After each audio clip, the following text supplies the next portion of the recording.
Can you film yes? Sorry. Yes. All right, Flesh and Blood players. Round one has been paired. It is Alex LaFleur versus Jamie Grantham, Brandon Green versus Nigel, Roberto versus Sway.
Not even? I am so sorry. Roll these stupid Rudy dice at us? No, No, I'm not gonna trade it and get hit by it. the like.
What is going on, everyone? Welcome to our first CC event of quite a while.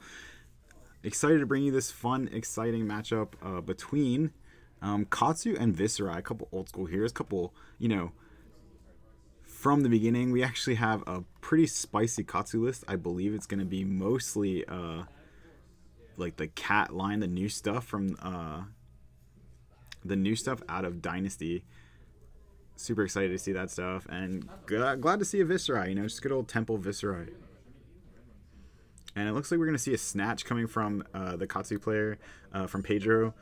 Snatch, good old classic card, that 4 damage, draws a card on hit, very good card.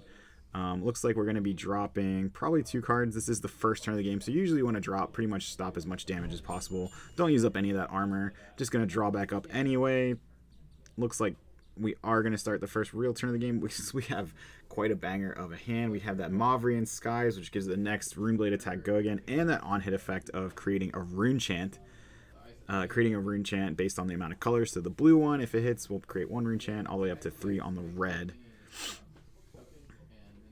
See a Become the Arknight as well. Mavrian Skies is typically like one of the bigger cards that you can play. In terms of, it's just a very solid card, like combo piece, basically, in these decks, right? So.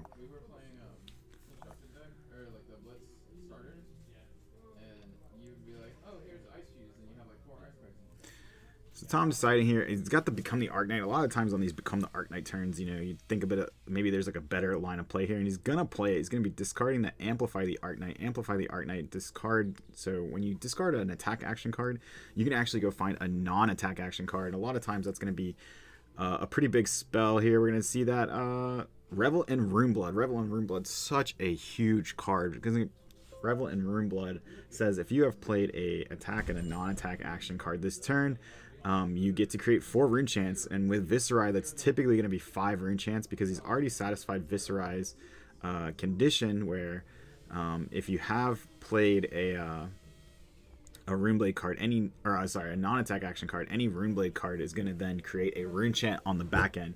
So here we see that Swarming Gloomveil going to do exactly that. It's going to be 3 damage and go again because it's created a rune chant. So the Swarming Gloomveil is going to check it, and Tom's going to actually break the chain here, creating this Revel in Rune, or playing this Revel in Runeblood, which is going to create 5 total rune chants, going up to 6, and then we're just going to pitch for the Rosetta Thorn. So we have 2 arcane damage from the sword, 6 from the rune chants, and another 2 physical. So this is a 10 damage attack here. So that was a pretty big turn from Tom, which just felt like so innocuous coming in at the beginning.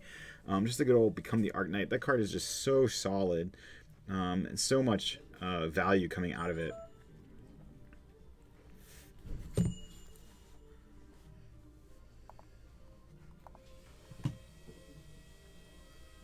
So Pedro actually going to take all of it after giving up that Flick Flack. It looks like Pedro actually missed a Tunic counter on his first turn going first. Hopefully he doesn't miss the second one here. Looks like we do have that big old die, not to miss it again. So we are going to pitch a blue. Looks like we are going to pitch a blue here with 0 cost. Gives that Kodachi go again. So 1 damage and go again. 2 resources floating. And it looks like Tom is actually winning the race. Viserai kind of became more of this race hero. But both these Kodachis is going to hit. So we have pretty much 2 damage getting in. And the Mask is live now. Mask wants 3 consecutive chain links to hit. So this is 4 damage and go again on the leg tap. If it hits, he will create a rune chant. So I see Tom probably giving up armor here. Maybe a card and the chest piece. That's exactly what we're going to see. You're going to see the Spellblade Assault and the chest piece that blocks for 1, not allowing that mask to trigger. Looks like the Spellbead Strike. Is that what it is? Soulbead. Spellbead. Soulbead Strike coming in for, I believe it's 4 damage and go again if it hits. You have 4 damage there. If it hits, go again. And finishing up with the Snatch. That is so strong. Finishing up both of his turns, his first 2 turns with a Snatch. Pretty good. Tom doesn't want to give him that extra card. Plus the damage here.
Looks like Tom actually has that new card out of Dynasty.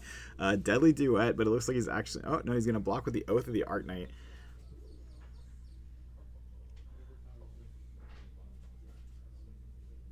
Yep,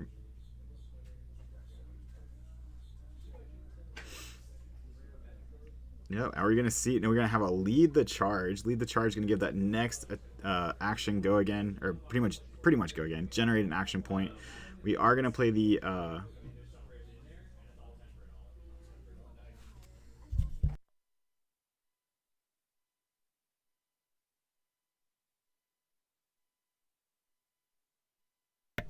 Pedro going to block it with 2 cards, choosing to block with 2 cards here, not giving him the on-hit.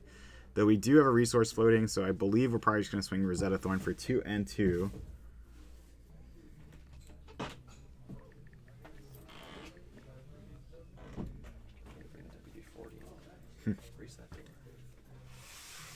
Looks like Pedro is going to block all of that attack, but we do have the sword coming in for 2, 1, and 1, or 2, 2, and 1. So another 5 damage attack on the sword, with Pedro already kind of being a little bit behind. He has a 3-card hand here. If he were to take all of this, he would go to 25. It'd be 25 to 32.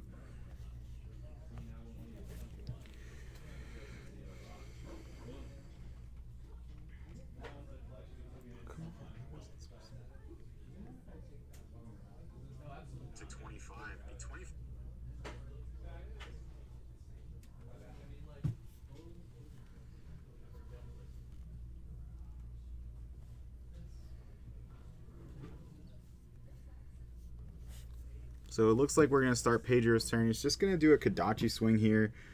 Just a Kodachi for 1 and go again. You know, typical classic play here. Looks like Tom's going to take both, and we are going to have a Soul Bead Strike. And now this Soul Bead Strike, I believe, is coming in for like 2 damage. And Tom's going to end up blocking with a piece of equipment because, you know, it doesn't have go again unless it hits. But if it hits, he would have also had go again and drawn a card off the Mask of Momentum. Pedro did finally get to 3 Tunic counters, so we'll be interested to see if he wants to take some damage to be able to make use of it. But it looks like Tom's going to have a pretty big turn here with the Mordred Tide into the Sonata Arcanix. He's going to flip over 3 cards. He does hit. He gets a Spellblade Assault. So that is going to try to ping for 1 more Arcane. Yo, let's go, Nick. I don't like how small this chat is. I need to fix chat after this round. But yeah, let's go, Nick. Thanks for stopping by, dude. Yeah, it looks like we are going to get the Spellblade Assault. Spellblade Assault, pretty strong here. I mean, it's probably going to just end up being a blue card. We do have the Deadly Duet as well. That's insane. I have to see exactly how Deadly Duet is worded.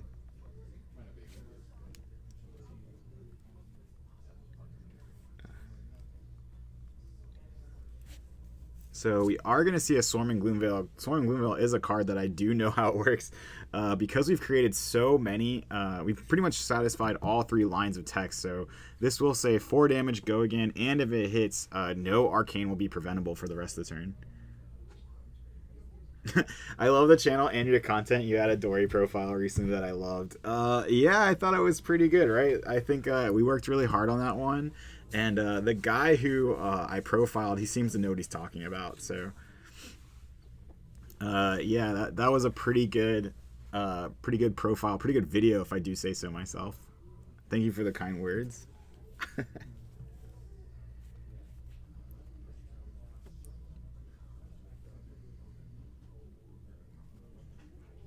So this is Deathly Duet coming in now. When Deathly Duet attacks, if an attack action card was played to pitch it, it gains +2. If a non-attack action card was played to pitch it, create 2 rune chance. That is pretty spicy, if I do say so myself, especially considering this was a Mordred Tide turn. If he had pitched a non-attack action, looks like we're going to actually Creepers out a... this is insane. We're going to Creepers out a... Revel in Runeblood. Revel in Runeblood's going to create a lot of rune chance, and Tom is going to just swing the sword for 9, 2, and 2. That is pretty good. This was quite the turn, quite the swing turn, and Pedro wanted to keep that hand. He's got the Tunic counter.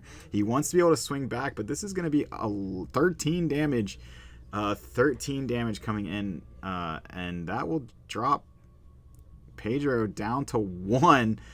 Pedro coming down to 1. He's gonna stop the with the gloves. He's gonna stop the actual physical damage with the gloves there. It doesn't have... He needs quite the swing here. If not, Tom is gonna just run away with this one. This is quite the turn from Tom there to go pretty much from 25 down to 1. Through him, he didn't really block. He just blocked with the 1 piece of equipment though. So then Pedro's going to start with the typical Katsu plays. You know, going to block 1 here, or spend 1 to play a Kodachi. Looks like this is going to be a Pouncing Chi.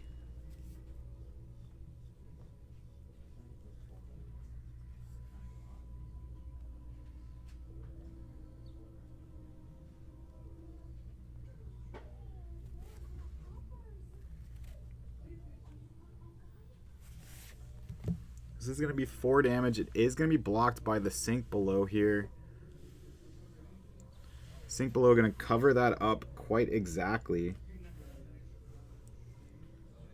And then finally we have the a Torn of Tempo. This is going to be 5 damage and go again. But really, Tom can probably just get to any point where he swings the sword and he basically wins the game. Where Pedro only has Arcane Barrier 1.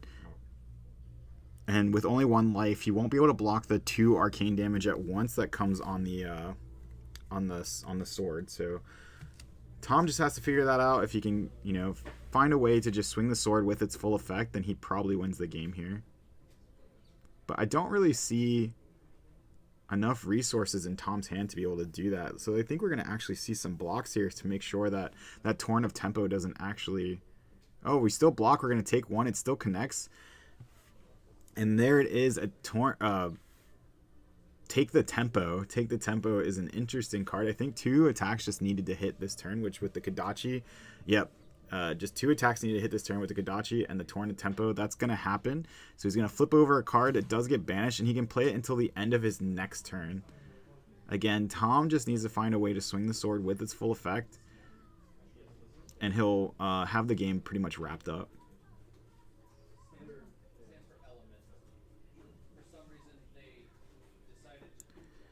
So we're gonna make a rune chant with the gloves, and we're just gonna swing the sword for 1 and 2.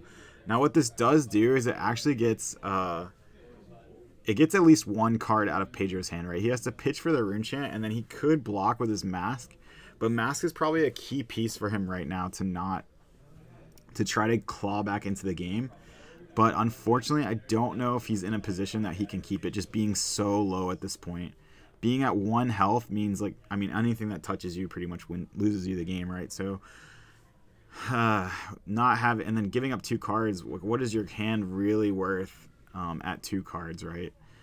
He does have the wins, or the 100 wins in his banish zone that he can play next turn, but I don't know how valuable that is to him without looking at his hand. So I do see a take the tempo, which is kind of difficult, and then he's gonna use the mask on the physical. So yeah, he's gonna have a 3-card hand and that 100 wins, but no mask of momentum. So the exponential value that mask can provide you is not gonna happen this time around.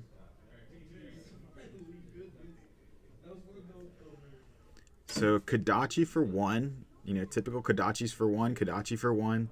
We actually have quite a few 100 wins, and I think that's why he wanted to keep that mask of momentum. It would be threatening pretty much a mask draw, and Tom could look at this and just say hey, you don't have mask of momentum anymore.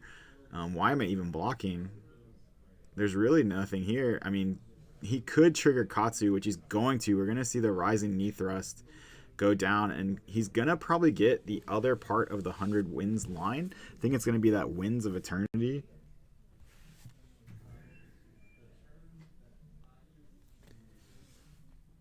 Yep, so he did grab a Winds of Eternity. It says if 100 wins was the last combat chain, attack this combat chain, Winds of Eternity gains +2, and when this hits, shuffle all card names 100 wins you own on the combat chain into your deck. So it's a bit of a, kind of puts a lot of pressure on over the course of a game, and Tom's just going to tap the deck here. We are going to get another 100 wins out on the field, and that's going to come in for another 4, and then finally 100 wins. Going to knock Tom all the way down to a respectable 10. And yeah, so he's going to shuffle those back into the deck, and that's probably going to be all she wrote. Again, if Tom can just swing the sword with effect. Pedro doesn't have a way to block it, so...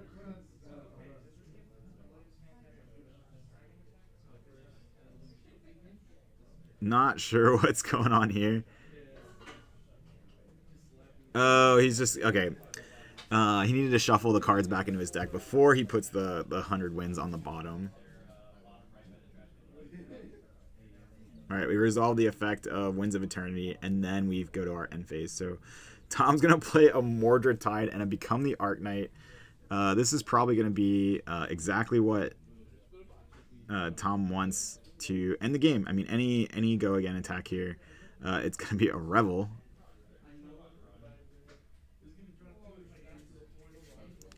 But maybe Tom just thinks he can get to him, just through typical rune chants.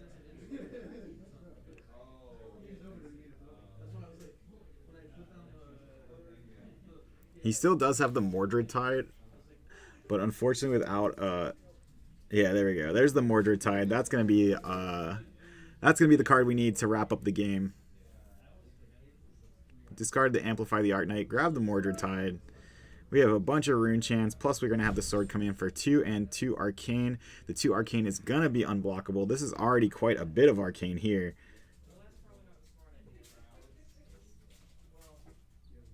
And so 4 and 4 with go again. If it hits, create more rune chants. This is quite that big turn from Tom. Really swung the game, and it's gonna look like it's pretty much the turn that won the game. Not this one. This one's still quite a good turn.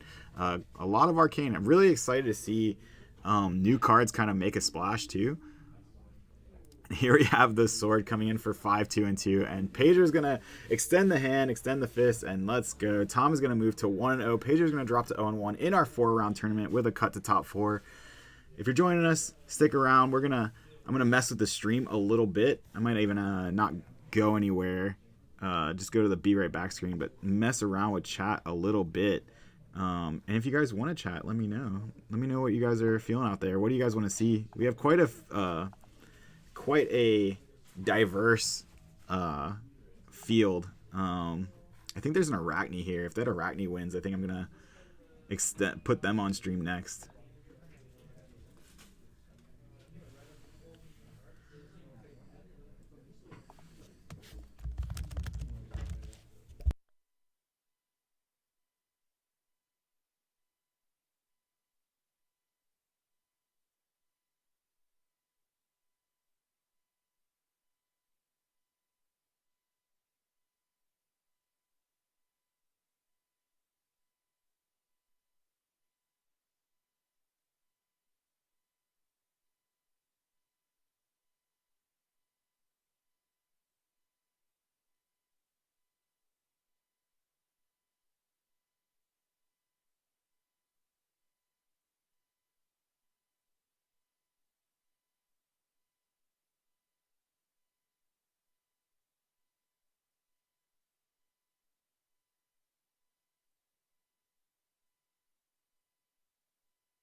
YouTube chat box actually looks nice.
What is going on, everyone? Welcome back to round number 2. Looks like we have Matt, pretty much a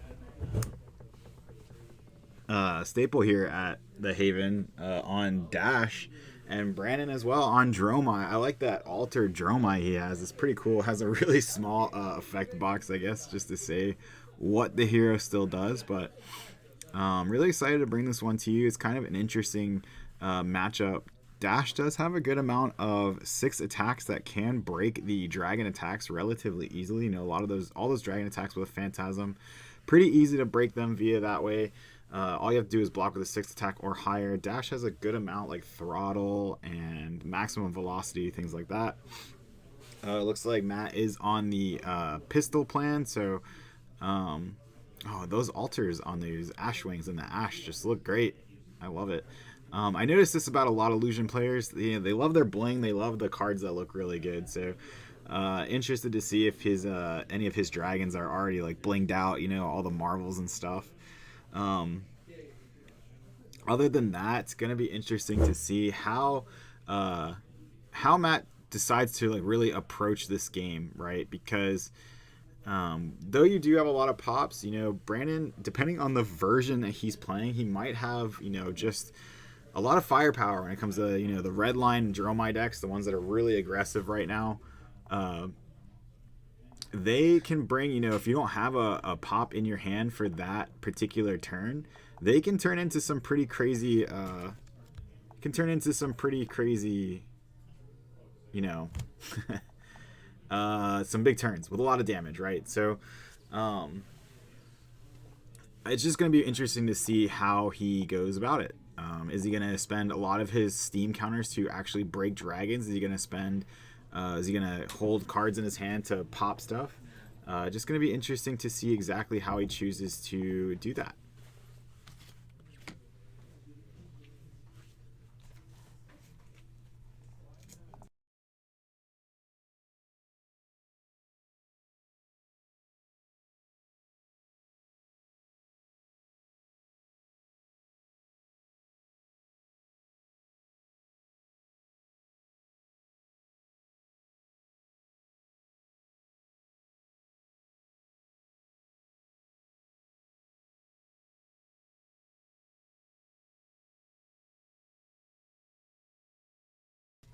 So it looks like Brandon actually is going to have probably the best start you can have in Dromai. Just opening that sweeping blow, pitching another red. Just going to have 2 Ash ready to go.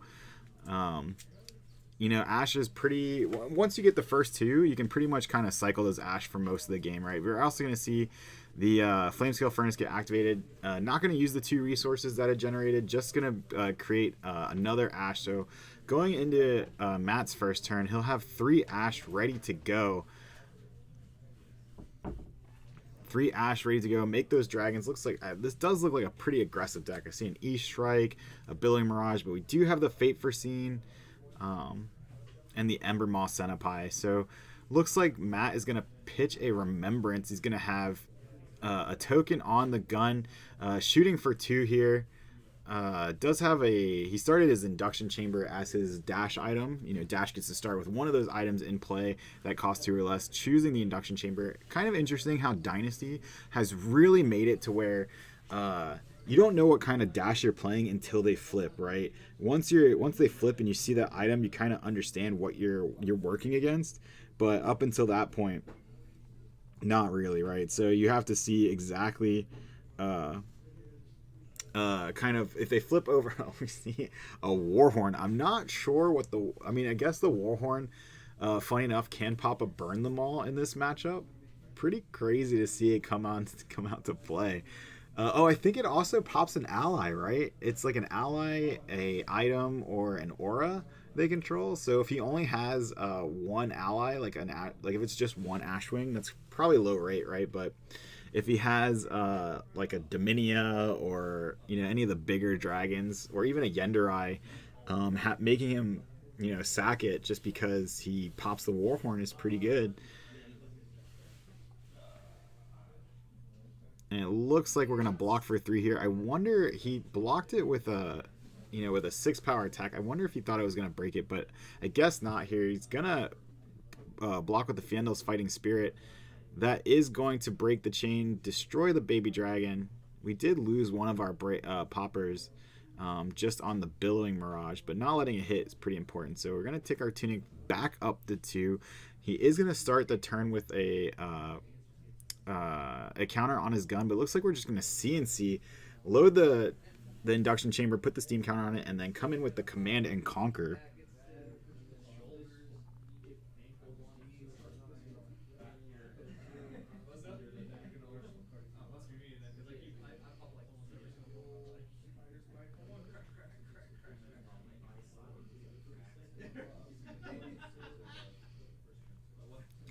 It looks like Brandon's going to use that, that helmet that we've seen that was spoiled by Arsenal Pass way back in the day when Uprising was coming out. We've seen that helmet just do so much. When you come with the Command and Conquer, you're going to take the damage, but if you just block the helmet, you can filter that card in your arsenal and draw another card. Basically, sync the card in your arsenal so you don't lose a card in going into your next turn. But it looks like we are going to play a Kyloria, which is instantly going to get broken by another Command and Conquer. Looks like we're just going to Arsenal Pass. Something that Brandon's going to have to deal with is just getting through all those pops, right? Eventually, he's going to run out, but you're hoping that he runs out before he gets like a critical mass of these items up to where you can just kind of shoot your dragons down out of the sky.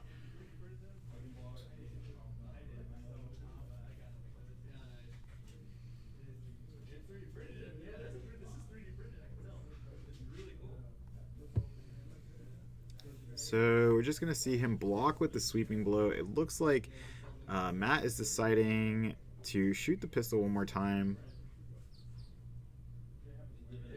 Coming in for another 2 damage. Is Brandon going to choose to block? It looks like he's going to choose to take 2 here.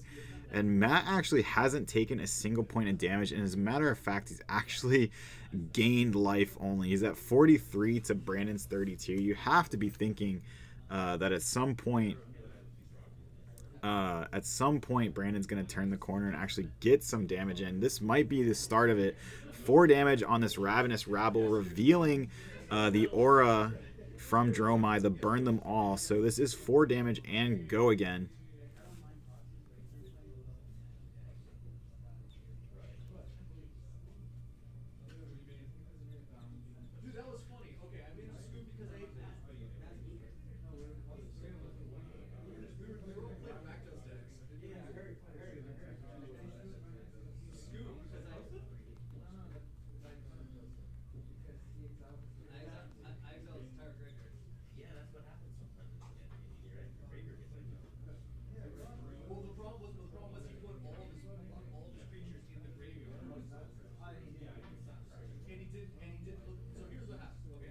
And looks like we do have the Oasis Respite here. Oasis Respite, such a good new card out of Uprising as well. Uprising was actually like a pretty decent set in terms of like new cards and stuff. So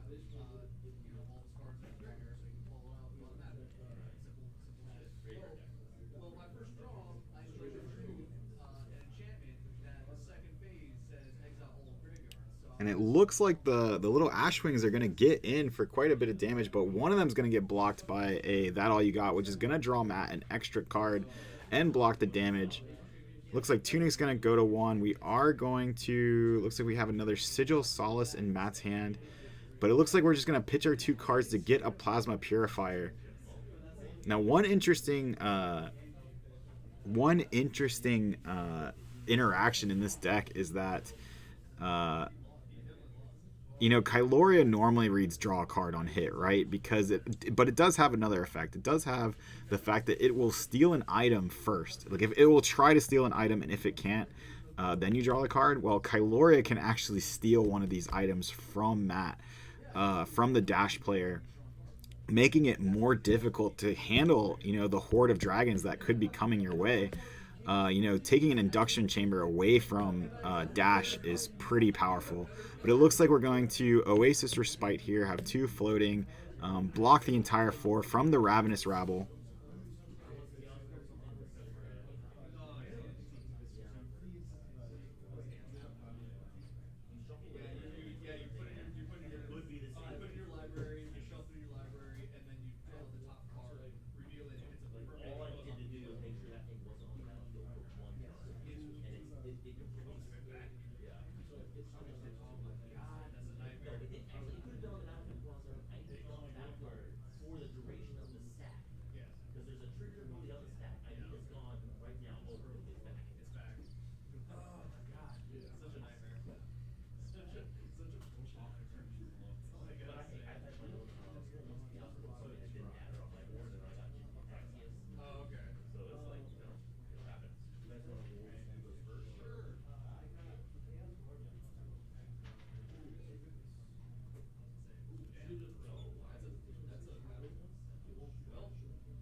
So back to the game, just spreading the love of the channel out to the world. If you can, share this. If you are watching, share it on Twitter, share it everywhere around. Let's get a good amount of chat going on, just to enjoy the games of Flesh and Blood that we're bringing to you. But looks like the Chromite is going to come out. Chromite is another interesting card. It can kind of help against a heavy popping deck like Dash. In the sense that it will break, but you will still get the action point. But it looks like we are blocking with a payload, so it looks like the payload must not have been red, unless I thought payload was a 6 damage attack, to be honest. But either way, he would have gained an action point. The only thing that would have been different, I believe, is that he would have lost the dragon. So. But Matt not letting him draw off the snatch either. I think there's only one option here if I'm Brandon at this point. I think I sink a card. I think I play the E-Strike. Well, first we're going to get 1 damage in. 1 damage in with the Ashwing. And then I think we play the E-Strike. And I think we draw a card to have a card in Arsenal. I think the card in Arsenal is worth the 2 points, but looks like Brandon doesn't agree. He's going to say this is for 7 damage, trying to get in as much as possible. I don't blame him against these heavy blocking decks. You feel like you just have to get it in, right? You feel like you just have to do something against these blocking decks to make sure that you just get this damage in and try to put pressure so they can't build up, so the Dash can't build up this board state that kind of blows you out with, block with 2 cards, then load up the pistol and all the items, swing for 3, 3, 3, 3, 3, things like that. So totally understand coming in for 7. I just personally value the card in Arsenal a little bit more than that 2 damage, but we'll have to see how that plays out. Now, with no card in Arsenal, I do see a heavy amount of dragons, but he only has 1 Ash at this point. Hasn't really been pitching too much. He's played a couple free dragons. So that dragon did get popped. I think that was just, it did have go again, but unfortunately, it only should have gotten 1 action point because it could only trigger 1. So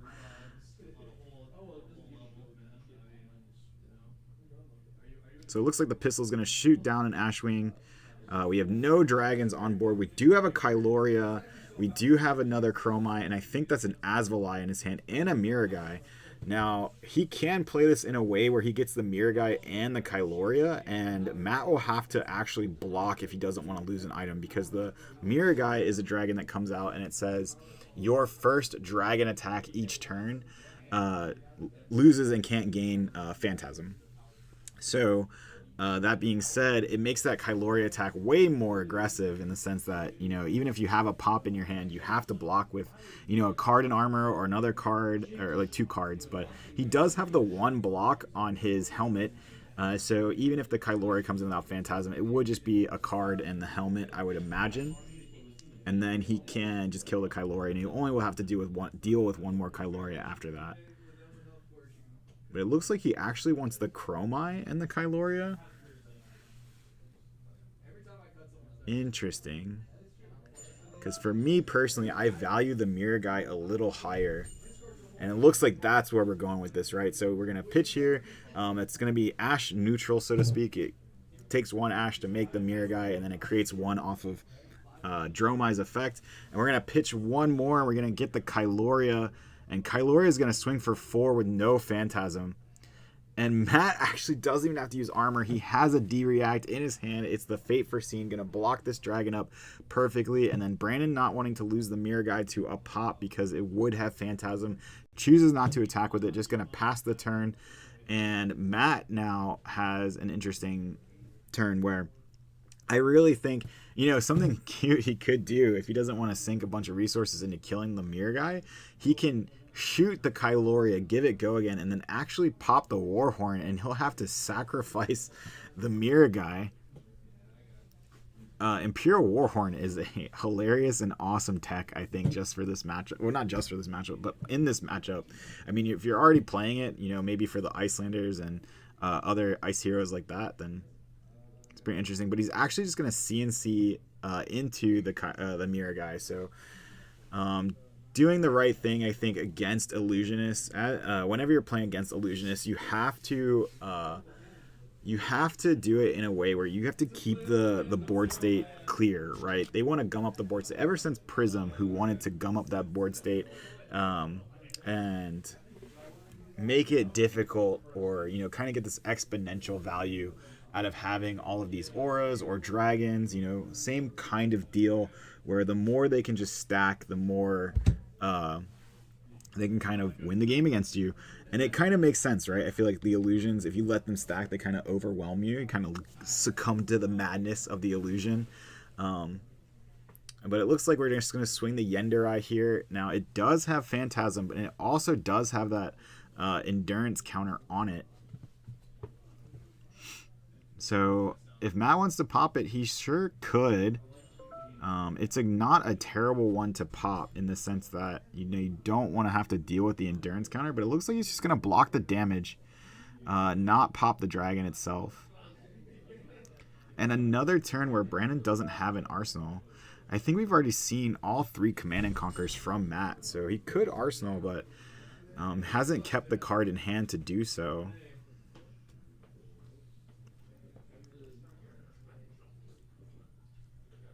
And so gonna shoot the Yenderai one time, gonna give it go again, load everything back up, put all the steam counters back onto the items, and we're probably gonna shoot the Yenderai one more time, killing it. Yenderai does have 3 health, so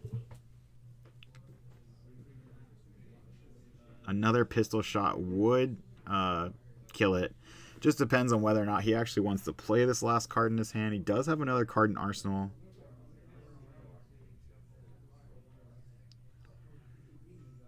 So those are tapped. He's not going to use them again this turn, but it looks like he is just going to shoot the dragon one more time. Keep the last card in hand. Now, if you're Brandon, you have to be kind of careful that might be a pop in his hand. A lot of times when they keep that card in hand, it's kind of a signal. But it looks like we're going to play the Billowing Mirage. Now, Billowing Mirage is a 3 attack and go again, and when it attacks, you can create an Ash Wing from one of your Ash. But he's going to pitch a red card to it. So again, we still have the 3 Ash tokens ready to go. Just the Billowing Mirage coming in for 3 damage. And then we have a That All You Got. Going to block all 3 of it. Now, it's not going to trigger the That All You Got, because of That All You Got wants to block something with 2 or less to draw a card. But it does block for 3 otherwise. But this is a Dust Up. And Dust Up, I think, is a very strong card in this deck. And it looks like Matt's going to block with a card and armor. Not going to let it hit. But Dust Up is a card that blocks for 3 and says when it hits, you create an Ash and you can turn up to one of your Ash into an Ash Wing. And I think that is just really powerful for like a turn ender. Or even if you have to block with like your whole hand, you just send a Dust Up. Feels pretty good if you just have to send a Dust Up. And it looks like we get to see exactly what the last card, the card in Arsenal was. It was an item. It is another Plasma Purifier. And Matt getting those items online, building up the big board state of his own.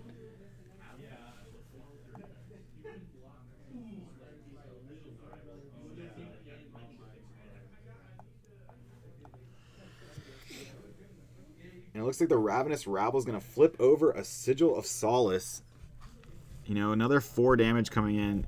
But you just have to be kind of wondering like how much damage is left in the tank. Now, it's still pretty early. We're about half-life. Not even half-life. 32 to 27. But Brandon just has to be careful. If you give up all your threats, kind of leaking the the card he's gonna pitch anyway, but he's leaking. He leaked his dust up, but it doesn't matter because we're pitching it all to the Tomultai. Tomultai is gonna attack. He's gonna break it, but Tomultai is gonna reveal 2 red cards. So before the Tomultai breaks, he is gonna be able to choose a piece of equipment and destroy it. If I had to pick, it's actually gonna. He's thinking about getting the Achilles Accelerator, and I do not disagree. I think for me personally, Achilles Accelerator is the thing you want to kill because that is his only source of arcane barrier, and without Achilles Accelerator, every time you hit with either an Asvalai or Burn Them all that damage comes in. But Brandon not agreeing. He's going to choose the Tunic. Also a strong choice. Tunic represents a free resource every 3 turns. It was on turn number 3, so that's 1 turn without it. Maybe that went into a bit of his decision making. So now we know that Matt does not have Tunic for the rest of the game.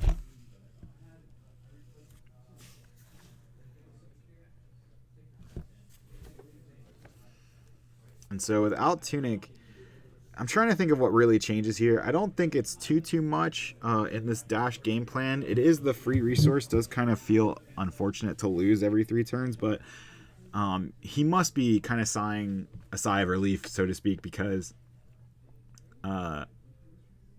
keeping your Achilles Accelerator is huge. Yeah, no, he sent it. Oh, he sent his reveals off Tomultai to the grave? Oh, no. I didn't pay attention to that. Oh, yeah, he should have a Dominia in his hand. I know Dominia was one of the reveals. It's too late. We'll let him know after the game, but yeah, we'll have to let him know that you actually revealed off Tomultai and you sent him to the grave, my man. You don't want to lose Dominia. Easy mistake. Probably just the way you revealed him. Unfortunate. But yeah, Dominia is pretty huge in this matchup. Judge, listen, I'm on like a delay, so even if I ran out there when you said it, even if I ran out there when you said it, it's already like he already drew his hand. Like we're past it. So interesting that he plays a This Round's on Me. That is going to lower the attack of every attack sent to Matt down by 1. So the Ashwings will be really negligible this next turn. But going into this, he doesn't really look like he's going to be summoning too many Ashwings here. It's going to be, see a Blaze Headlong, another, I think that's a Dunebreaker Centipine, and Asvalai. But first we're going to start with the Mirror Guy. Pitching the Dunebreaker, going to go net neutral on Ash here. I believe it was on 3, right? So we're going to stay at 3. Mirror Guy coming out. And we actually have 2 Blaze Headlongs. These are going to be for 3 each, so a lot easier to block if you are Matt. But Matt choosing not to even, he's not even going to block with a card that's, like a 3 block. He's going to choose to block with a 4 block. And it looks like we have another Blaze Headlong coming in for another 3 damage. Again, being nerfed by that This Round's on Me. Brandon did get the extra card, but it looks like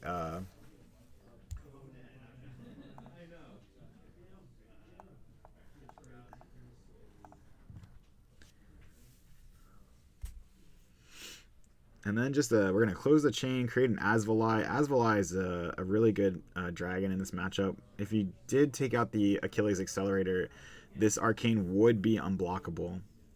Oh, funny enough to see the Healing Balm in Matt's deck. That's another card I think just, you want to try to outlast these decks and set up your board, and another 3 health is kind of where it's at. But Matt choosing to take all the damage from the Asvalai. Not huge here. We do know Matt plays Oasis Respite, or Respite. So he could, in the future, block like all the damage from an Asvalai just with an Oasis Respite. I think I see, actually Matt has 2 non-blocking cards in his hand. He has a Sigil of Solace and a Remembrance.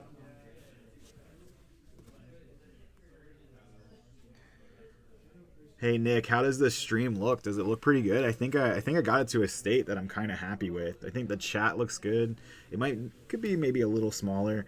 And I'd like to have like cards pop up on screen, but I think the the tabletop looks pretty good right now. Let me know. But Matt choosing to destroy the Asvali, and he's actually going to pop the Warhorn. He's going to give the gun go again and pop the Warhorn and kill the mirror guy so he doesn't have to deal with it. And the Warhorn, that was another point of damage. He did clear another dragon without having to load up double purifier into shooting it. So. And if you're going to kill one, I think Mirror Guy is a kill on sight. You don't want to really let any of these pile up, but Mirror Guy especially, giving those dragons no phantasm is like their one downside for not being overstatted. And so I think killing the Mirror Guy is a really good call.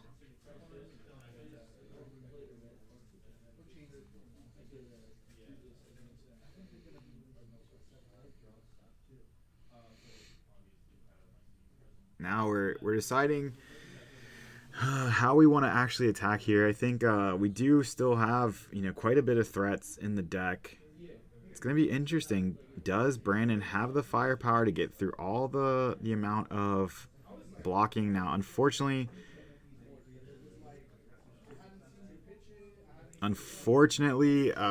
he did lose quite a big dragon in that Dominia hitting the grave. But it looks like we're going to play the Rake the Embers here. It is a red one, so it's going to create an Ash and then turn up to 3 Ash into Ashwings. And he's going to swing all 3, so we have 3 down. And then looks like we're going to swing the Snatch for 4 damage. And if it hits, draw a card. Snatch has just been so good in everything, all the way from WTR, right? It's just been in almost every deck. It's just really good, and especially these go wide decks.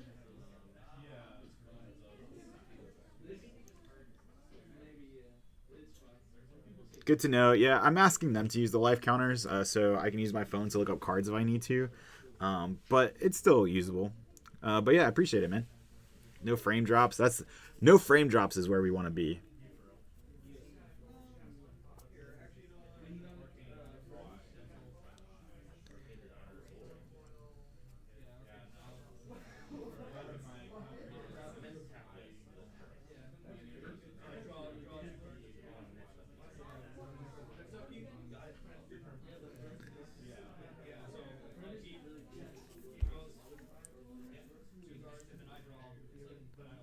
So I think we just finished Matt's turn.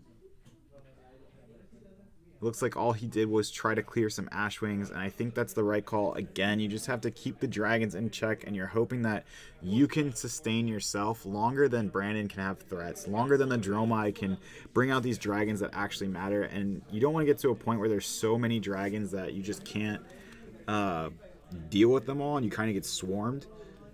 I think that's very good flavor, that they did a good job with Dromai in that sense.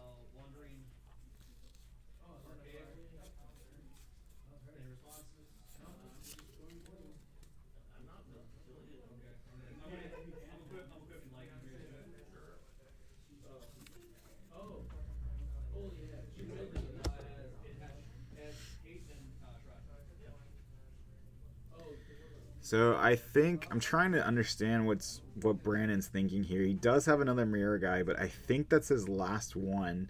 And I think he also wants to be able to swing this Command and Conquer. I think a Command and Conquer here now would be pretty big. I think what I would do is pitch, maybe even when you want to stack the mirror guy somehow with, yeah, maybe we stack the mirror guy with the Vincerakai, so that it's a little bit resistant to being popped. So right now we make the Yenderai. Now this one is a little more risky because if you do choose to swing with the Yenderai or the Ashwing, that's the risk you run. So now we're not going to be able to... We could still Flamescale Furnace if we want to stack the Vincerakai. But that Fiendel's Fighting Spirit, popping that Yenderai is pretty big there, and I think Matt's going to actually have a pretty decent turn.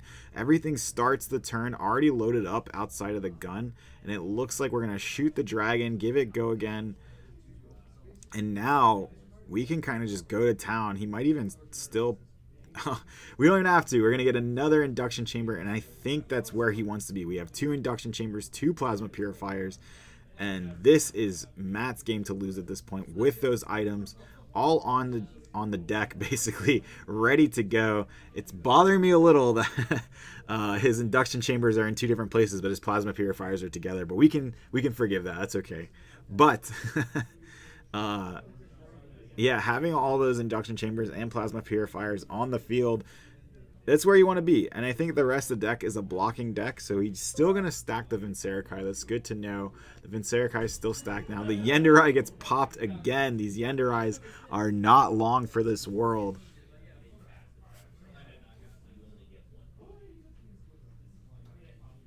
Every single Yenderai I think I've seen has been popped via some attack. So we are going to pitch the card from Everfest that I do not... I think that's Everfest. As the generic out of Everfest, but it is a blue. This round's on me is being pitched, and it looks like we're finally going to get into gun territory here, where it's just going to be 4, 4, 4, 4, 4. Looking like Wendy's over here with these 4 for 4s, my man.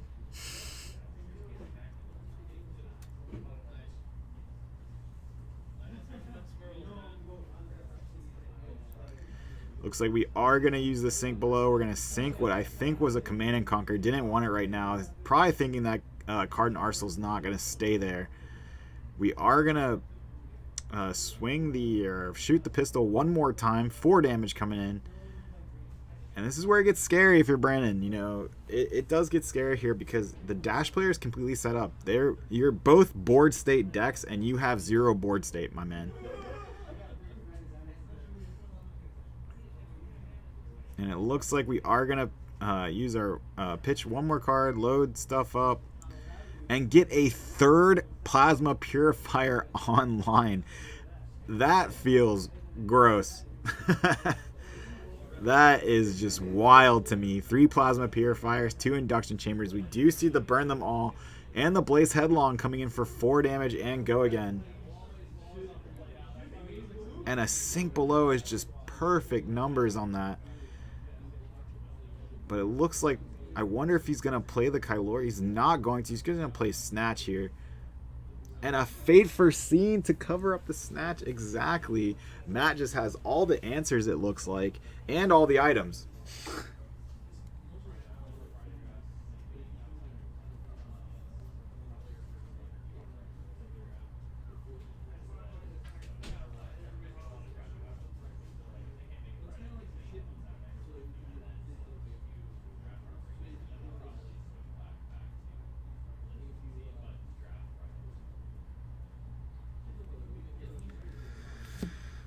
But with just 3 Plasma Purifiers, 2 Induction Chambers, this pistol's coming in for 5 damage. 5 damage and pretty much go again with 2 Induction Chambers loaded up, ready to go. And this is where it's going to get difficult.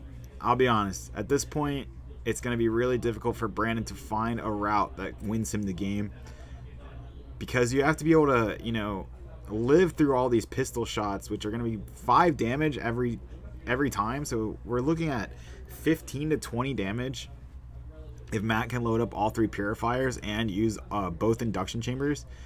That's 2 instances of go again, so that's going to be the first shot, 2 more shots with go again. First shots go again, second shots go again, 3. So 15 damage just on the pistol, not even actually giving up a card in deck, just pitching into these items. And it looks like we are going to block 5 or 4 here with a Rake the Embers and our Flamescale Furnace.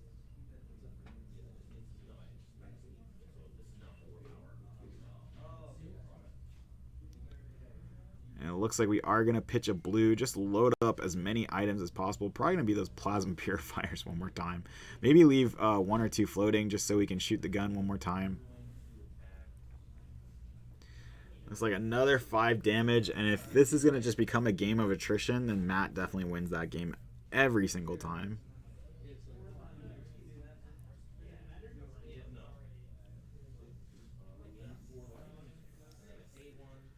Yep, so we're going to bring that Flamescale Furnace back to our arsenal. You know, loading the gun. You do have to close the chain whenever you want to activate an action or action card. It does that. The chain has to be closed with nothing else resolving. I hear an Arachne out there. I heard I'm going to banish as many with Eradicate as it deals damage. I'm like, let's go, dude. I love hearing that. Love hearing that there's an Arachne in the field. We got 4 rounds cut the top 4 for you today. Don't know if they're going to play out top 4, but we will bring you the news on whether or not they do that.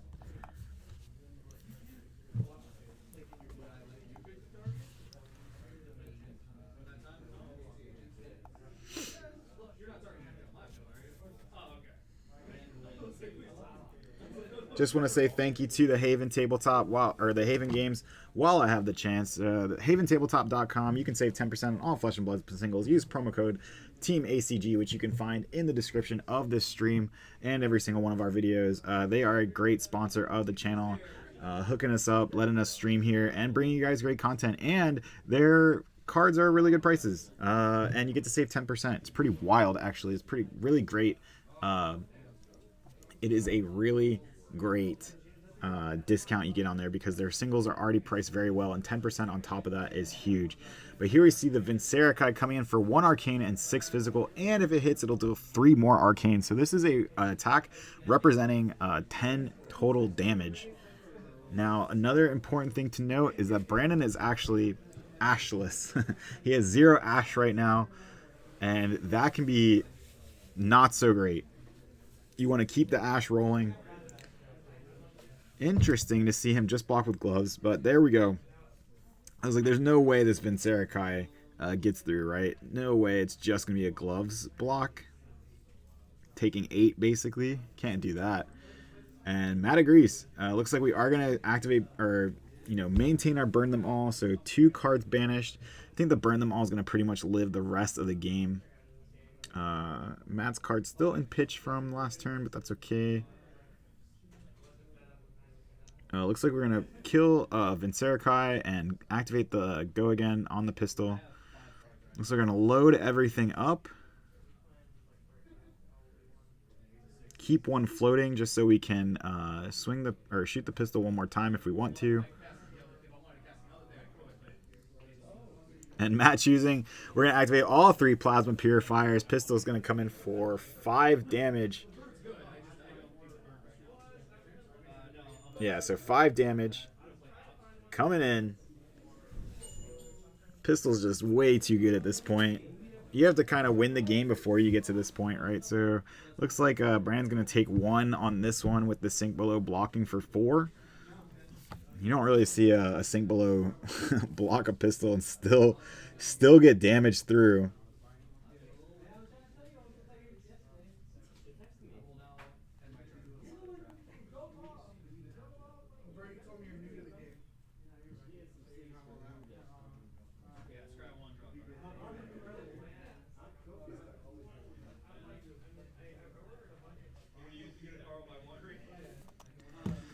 So it looks like we're just going to swing another 5 damage with the pistol, shooting again, and it looks like Brandon just has a sigil in hand. And if I'm Brandon, you're going to take this down 2-6, and he needs a big turn, and I just don't know if this version of Dromai has it.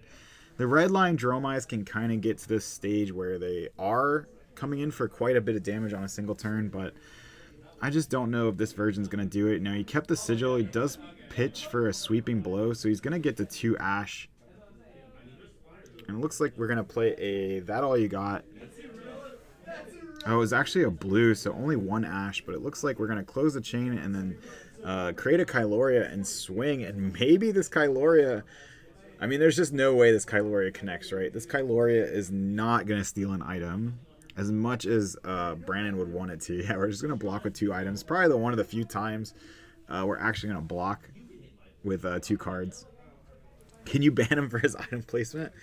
I want to. I want to go out there and be like, hey, judge here. Fix your items for the stream, please.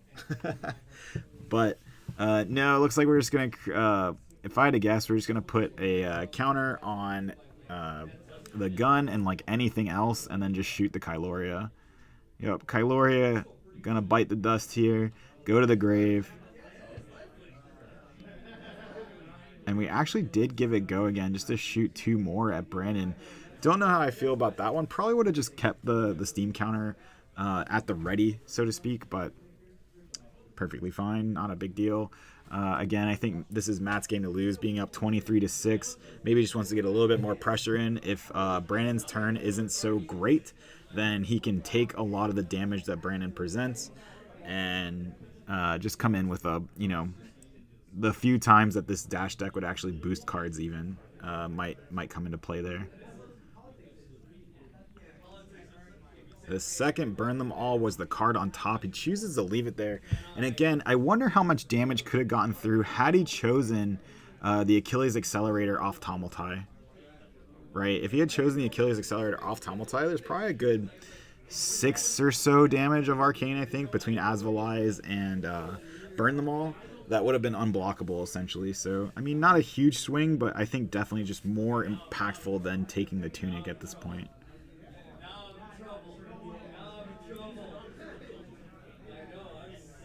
So Asvali going to be created and come in for a 2 and 1.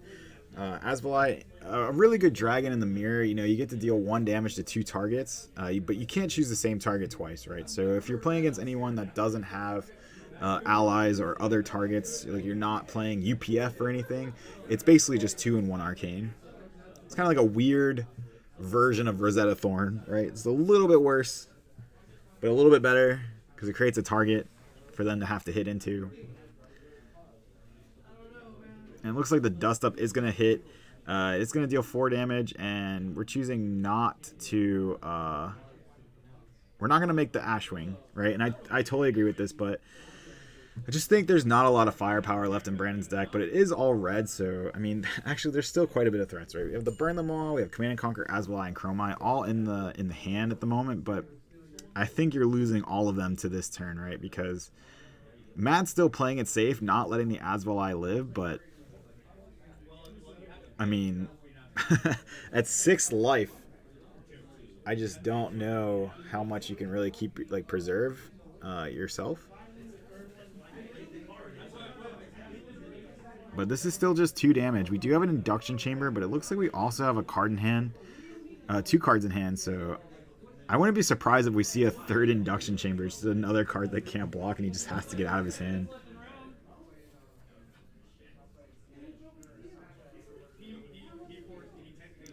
Interesting enough, Matt actually has a timer on his phone. We can see the time in round is we're approaching 10 minutes left. It's one thing I do like about that life counter. It's really good for a stream if the numbers were just bigger and less cluttered.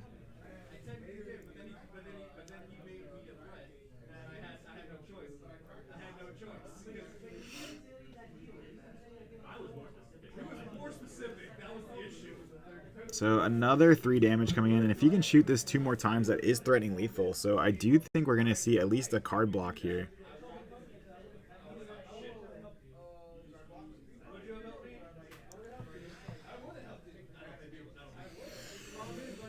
And yep, we're going to block with a Command and Conquer, which will cover up all 3 of that damage from the Plasma Purifier, or from the Induction,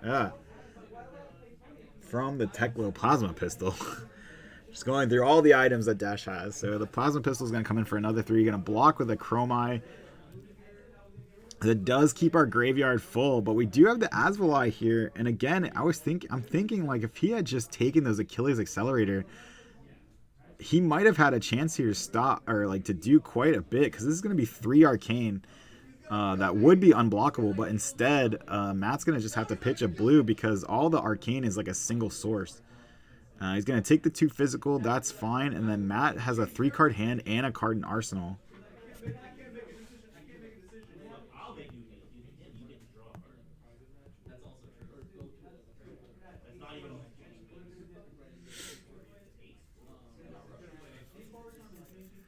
So Matt going into his turn is going to pitch a blue. I think that's a Brutal Assault is the name of that card. It's one of those generics you just don't see too often. I think it's just another blue block 3 really is what it's for. But we're going to pitch it. We're going to load up the Plasma Purifiers, the Induction Chamber. We're going to pitch another card. Load up the Teklo Plasma Pistol. We're going to activate all of them, come in for 5 damage, and go again. Or we'll have go again once again. But we do have the Fate Foreseen, which you would think would be kind of dead in this matchup, but I actually see another Sink Below and a Sigil in Brandon's hand, and this This will probably eat his whole hand, right? Because he's going to block. Oh, Matt actually choosing to kill the Asvalai here. Leaving with Brandon with 2 cards. One of them is a blocking card. Something he might have, kind of secretly wished Matt had actually attacked him with.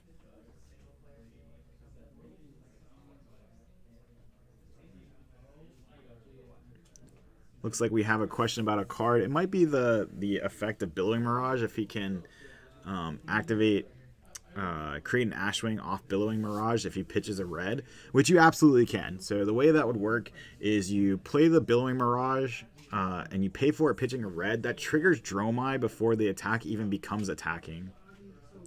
So then Dromai triggers ahead of it. And so Dromai can resolve, create an Ash, and then you can resolve the Billowing Mirage effect and create an Ashwing out of that Ash, if you didn't know. So yes, that is what will happen here.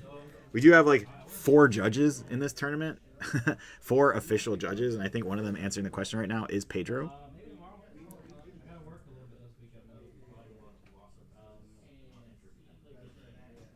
Pedro is a huge judge for us. Pedro is probably one of the best judges, I think, in Florida, if not the country. I think Pedro, if he's ever judging an event for me, I just know I'm going to have a good event, for sure.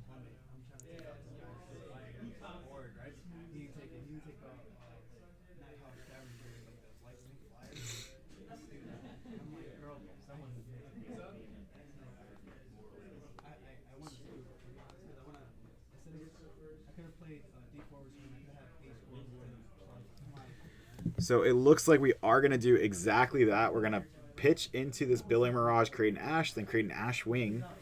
Brandon just trying to find any source of damage. Plus, this does represent 2 Arcane. Now, you still have to pitch a card. He's going to choose to pitch the Sink Below instead. Even though he already leaked what Sigil is. He's probably going to just play the Sigil. And we're going to swing the Ash Wing. Ash Wing coming in for 1/1 and 1. Again, kind of a weird... kind of a weird version of a Rosetta Thorn here. It is breakable, but he chooses not to break it. Matt's going to take all 3 damage. And, good for Brandon on, like, holding on to this game, right? So we're going to have to banish, I think, 8 total cards. And does he have all 8? He does have 8. Yeah, there's not many cards left in deck. I think these, again, if he had just killed the Achilles Accelerator, I think this game is way different. The amount of Arcane that he would have gotten through unblockable is just huge.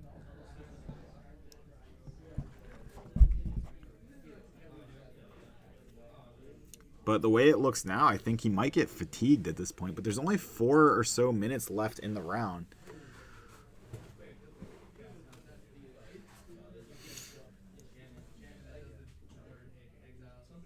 Now, Matt's deck, it looks, isn't really anywhere near fatiguing at all. So, definitely no risk of that, really, so to speak.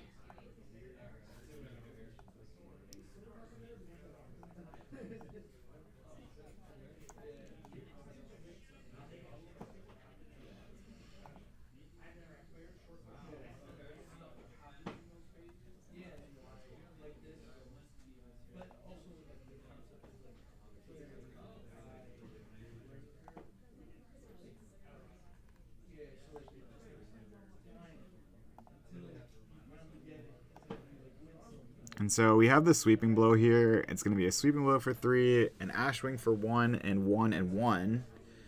Matt taking it. And then we're going to have to... We're getting exponential here.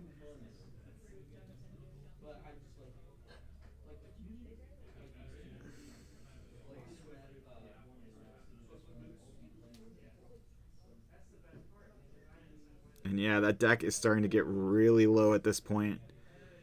But it looks like Matt's going to find a way to come in for 5 damage again. And yeah, this has been a pretty good game. I really didn't think that Brandon had a shot, and he's kind of clawed it back to 7-2. But these are huge, right? This is coming in for enough damage to basically kill Brandon. Now what he can do is block with If he had a blue, he could activate Silken Form, then block with a card and activate Silken Form, and then have Silken Form for the next one.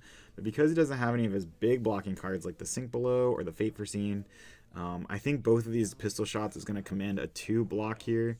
Or at least, yeah, so even if he blocks that, he's going to take 1 here. Matt's going to give it go again and load up the pistol one more time. And that's going to command, again, like a 2 block, like actually blocking with 2 cards. And then I don't think Brandon has any... Well, he does have the Ash Ring, right? So he still has an Ash Ring attack. And a Sigil. So he's going to actually go up to 2 there, or 4, and then go back down to 2. So he does have 2 cards in hand. I think one of them is the Doombreaker Cenopai, which he's going to have to pitch the Vincerakai for. And, you know, again, good for him on keeping this hope alive. But unfortunately, I didn't see. He had another Steam counter on the induction chamber, so he was able to swing for another 5. He has to give up both cards in his hand. And as long as Matt can kind of keep 2 to 3 blues in his hand at this point, looks like Matt's just going to sigil himself. So that's going to keep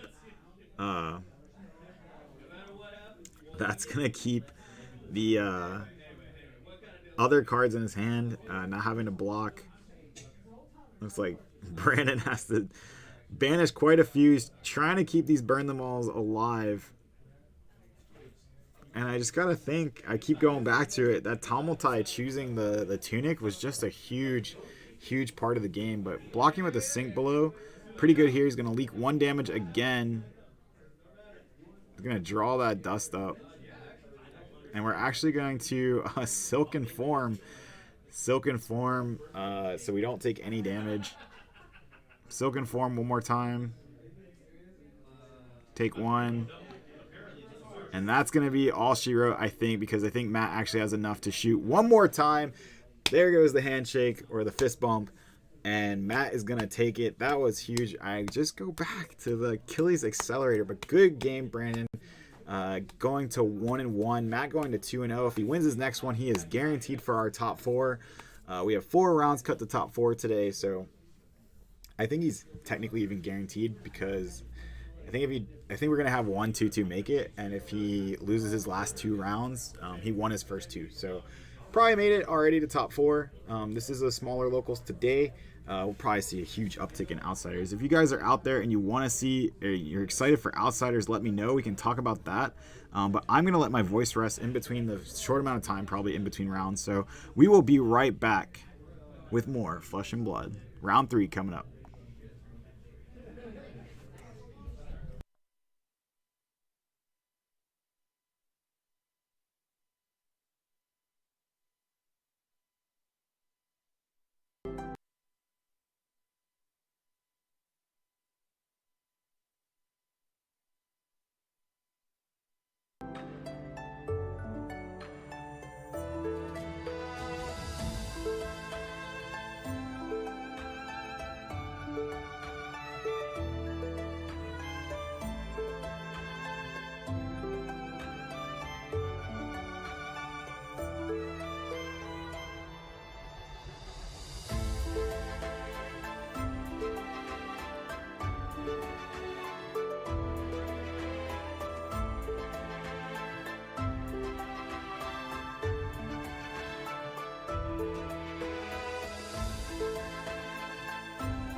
Welcome to round number 3 here at the Haven Tabletop Games in Orlando, Florida. Basically, it's in Castleberry, Florida, but it's right there. So, looks like we have a Tom coming back. Both these players are 2-0. I wonder if I should do that. I should have their records on stream. Let's do that.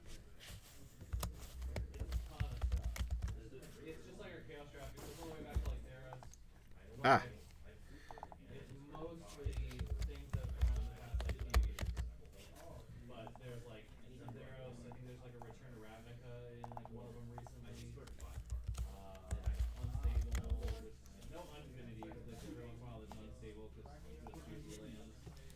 Both these players are 2-0 going into this round. Winning here definitely guarantees top 4. So we do have 2 kind of aggro decks. Now I would say of the 2 decks, I would say the 5 player is definitely probably the faster deck. But it looks like we have a Rising Resentment coming in for 3 damage, then another Rising Resentment coming in for another 3 damage. That's going to be blocked. We're blocking with 2-3 blocks here. This is Josue's first turn of the game. Tom not wanting to let mass trigger or, it looks like Josue going aggressive, already popping the, what is it, not Silken, Sash of Sandakai, coming in with a Flame Call Awakening, gonna search for that Phoenix Flame coming in for, which will be coming in for 1 damage. Now it looks like Josue actually chose to play with the gloves here, the Arcane Barrier gloves. So not gonna be getting extra damage off the Tiger Stripe Shuko.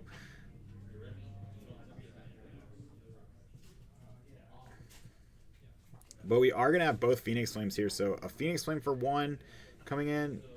Not 5. Coming in for 1. Looks like Tom did take the Flame Call Awakening. So the next card will threaten Mask. And it looks like it is just another Phoenix Flame. Now, easy to block. But it is something that's going to command it. Oh my goodness. And a Phoenix form.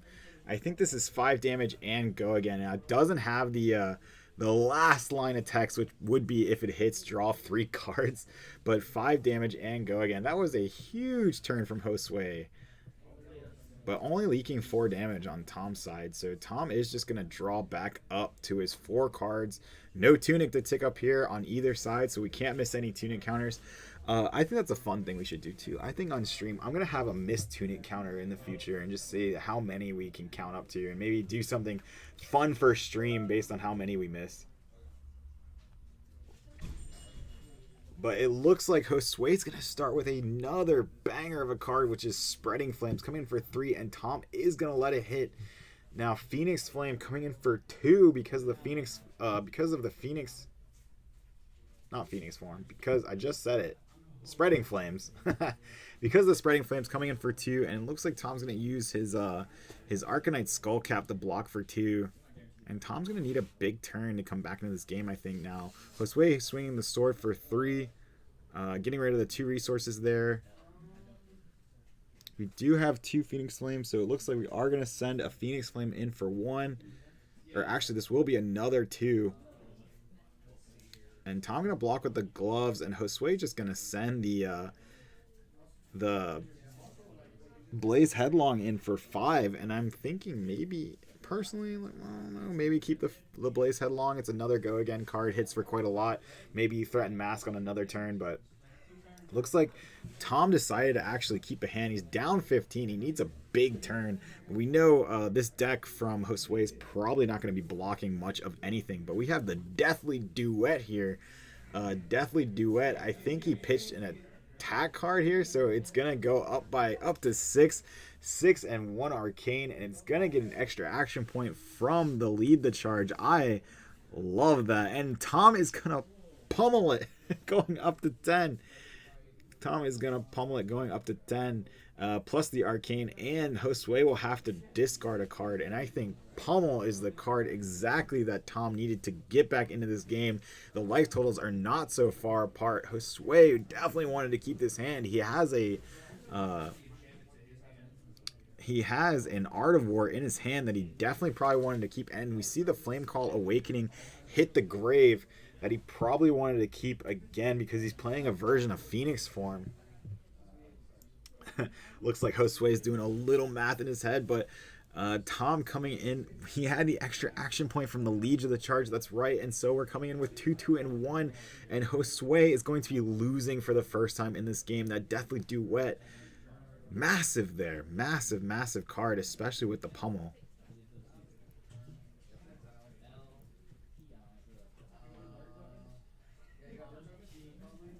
Looks like we got a Ronin Renegade, I believe, coming from Josue. I think this is the red one, so it's basically a draconic head jab at this point. So 3 damage and go again. Josue trying to get back into this game now. We do know he has Art of War in his hand, but he doesn't have a card. He does have an Ancestral Empowerment, so it is going to connect for 1. Now he has the Art of War in his hand. What I think is going to happen, he's going to probably play that Rising Resentment for another 3 damage and just pass. Or he's actually going to pitch to swing the sword. I mean, this is another 3 damage. And he'll be able to activate Phi's ability to get... He'll activate Phi's ability in order to get the Phoenix Flame from his graveyard. He's going to choose the Arsenal. Now, interesting, he basically chose the Phoenix Flame over the Art of War. He does have 2 more in deck, and if I know Josue, he's really good at drawing them. But it looks like Tom is going to have a Sonata Arcanix not pitching into it. So we do get the non-attack. We do get the attack, and we get another attack. So we are going to fulfill the Sonata Arcanix. Now, which one is he going to pick between the Shrill and the Deathly Duet? He's going to pick Shrill. I think Shrill is just the easier one to activate at this point. And Josue just going to not take the Arcane, actually. Going to pitch a blue into that Arcane. Might have another blue in hand, so double blue just doesn't feel as good.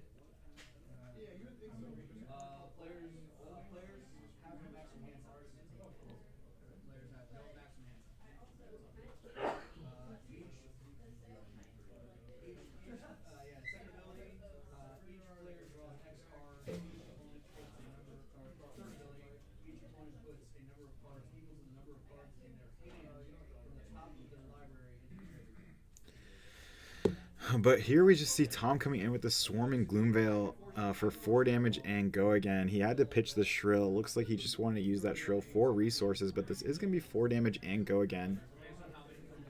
So he will be able to also swing the sword as well.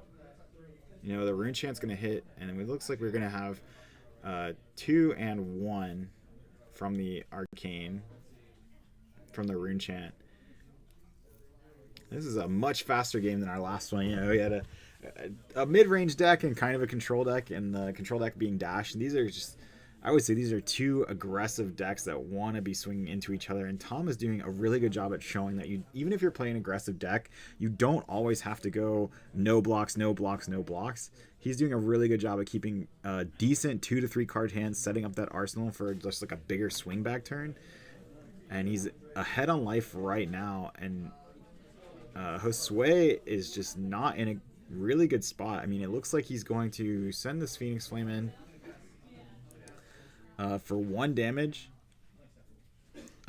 He is going to have 2 resources to swing the sword and then pick up the other Phoenix Flame. Now, if Tom wants to, it's really easy for him to block this Phoenix Flame for 1. And then the sword and the other Phoenix Flame, you're just calculating. You're going to be tied at 16, right? It's going to be 3 damage from this. Or Tom's actually going to choose to block it. Doesn't really need both cards in his hand. Yeah, just another 1 damage from the Phoenix Flame. And then Assault the Wound. So we have 3 hits here.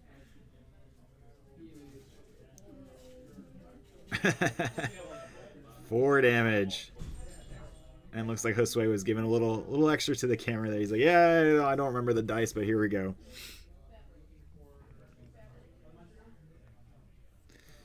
So Tom just going to arsenal that last card in his hand and pass up the turn to Josue. So this is going to be one of the bigger turns that Josue has access to. He didn't pitch any cards in his last turn for Rune Chants or anything like that. Just going to draw up to 4, play the Searing something.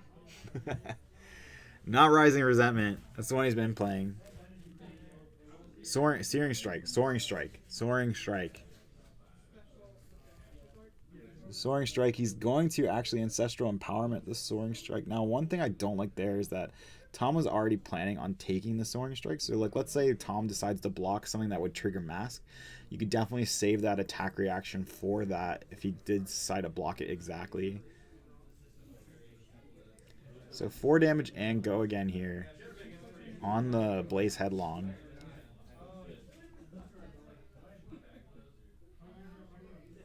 Tom deciding to take the entire Blaze Headlong. Now the Searing Ember Blade's not going to trigger Mask, but it is easier to block than most things. So it does kind of break the chain there in terms of the Mask of Momentum chain. So we're going to pick up a Phoenix Flame and play it for 1. Tom's going to take the 1.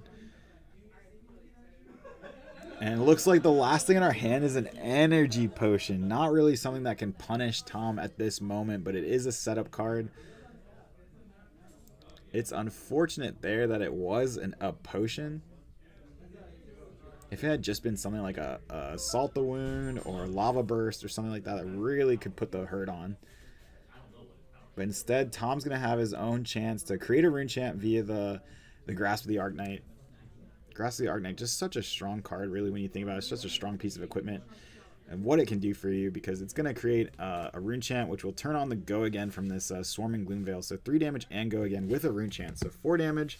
If Josue decides to take all this, which he doesn't, he actually chooses to crack the potion on his turn. So he's actually going to do that for 2 resources so he can pay for the Rune Chant. It looks like he has another potion in hand. That makes more sense. And so Josue is going to take that 3 damage from the Swarming Gloomveil. Tom's going to close the combat chain, play a Revel here. Revel's going to create 4 Rune Chants. Plus, we're actually going to double Revel. So Viscera is going to trigger twice here. So, so Viscera is going to trigger twice. Yep, it's going to create 10 Rune Chants total.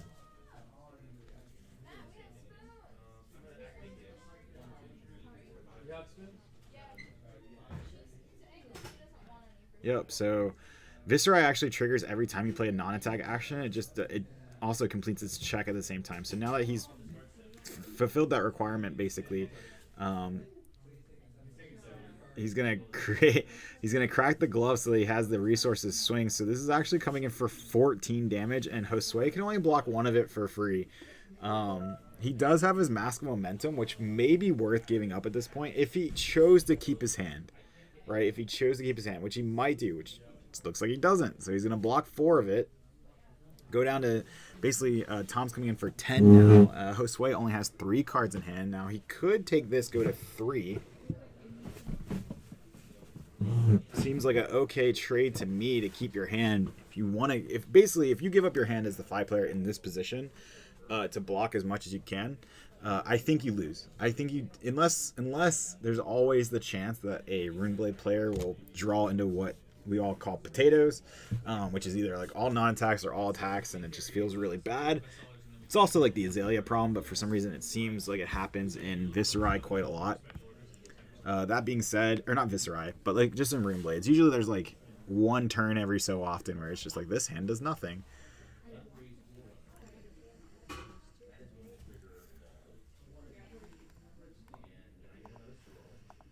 And yeah, that's exactly what we're seeing. We're going to see Josue actually decide to take that remaining 10 damage. Now, his hand, I don't know if he has another blue in it. Depending on how resource intense his hand is, he might not be able to swing the sword. I see a Ronin Renegade. See a Spreading Flames. Now, Spreading Flames does cost 1, so we're going to play the Mounting Anger, I think this one is. Mounting Anger. Tom actually going to block 4 here. And then we have the Ronin Renegade, and that's going to be it. That just passes. So Tom does lose his boots, but he does keep a 3-card hand, which may... And he has a... That is huge. That is huge. He has the... He's going to create 2 Rune Chants here off the Spellblade Assault. The Mauvrian Skies is going to give this Go Again. So this is 4 damage and Go Again. And the next The next attack is going to be 3, 2, and 2. Not looking good for Josue for sure.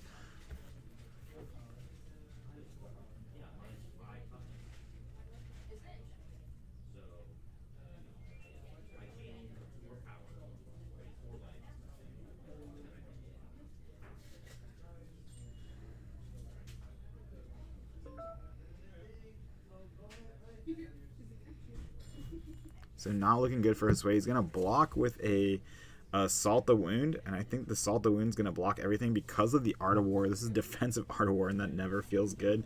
But here we have 5 arcane damage and 2 physical. And so we're going to pitch for 3 arcane, and we're going to block. So we're still going to take 2 arcane here. Go to 1, and Josue has no cards in hand. So it's 1 to 5. And again, Tom is in that position where all he has to do really is swing the sword with effect, and the game is over. And we see the Mavrian Skies in Tom's hand. So that pretty much unlocks that for sure. Yep, the same basic play as last time. I think this is a blue, so it's going to create 2 though, and only come in for 2 and go again.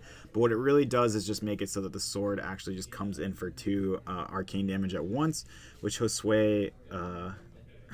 I swear Josue always has Art of War when he's struggling to survive. Yeah, that's 100% the case. I agree. He just always has Art of War. Let's be real. I just always see Josue with Art of War. And then, yeah, so 3, 2, and 2. And I think Tom is actually going to take this one with that Rosetta Thorn Swing. Unfortunately for Josue, he's not able to block all of it.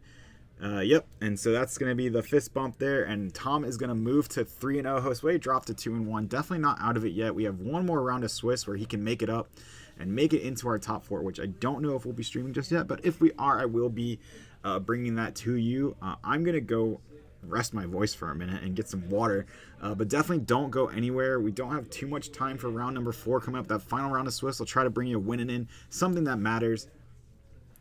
Something where, and maybe something interesting. We'll see what's out there and see who hasn't been on stream yet. I just want to say thank you guys for watching if you have so far. We do have that one more round of Swiss, and definitely check out thehaventabletop.com. Use promo code TEAMACG to save 10% on all your Flesh and Blood singles.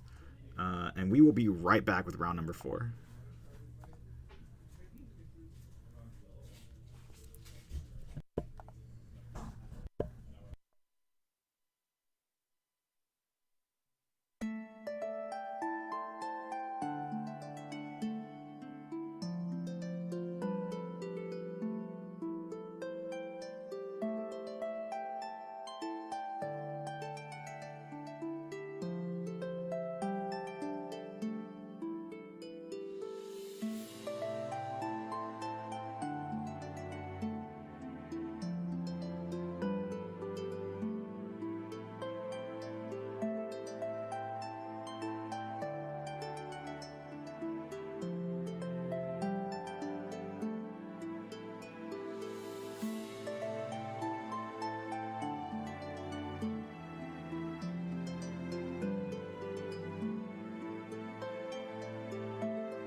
Welcome back to round number 4 here at the Haven Games in Castleberry, Florida, also Orlando, Florida.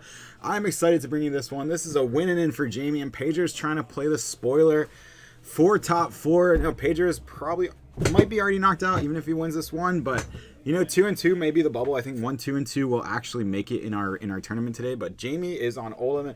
We saw Pedro earlier today on Katsu, this Katsu list that is you know, playing a lot of the new cat lines from Dynasty. Excited to see if he can navigate his way past what's typically a pretty terrible matchup. To be completely honest, Oldham, as soon as Oldham came out, it kind of just killed Katsu right away, right? Because if you ever see an Oldham, it's not even really the ice, more the ice react, right? So it makes that combo like really difficult to get through.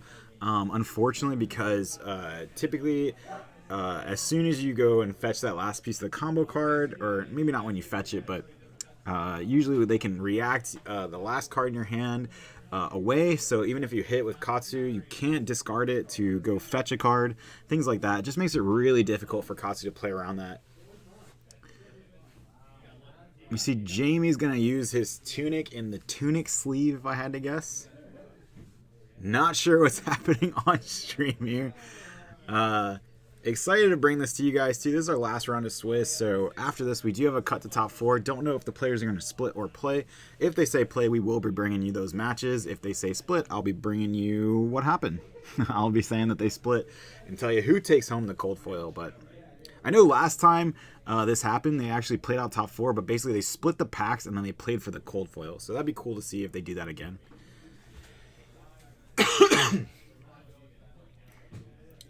So it looks like Pedro is going to use his Kodachis. I do like this Tiger Stripe Shuko in this matchup, as it makes that extra damage unblockable. I think that's important because in case the Oldham is more earth heavy, those earth reacts don't you can't earth react those hits, so they are gonna have to give up a card or something along those lines. So this might be a long one, so strap in.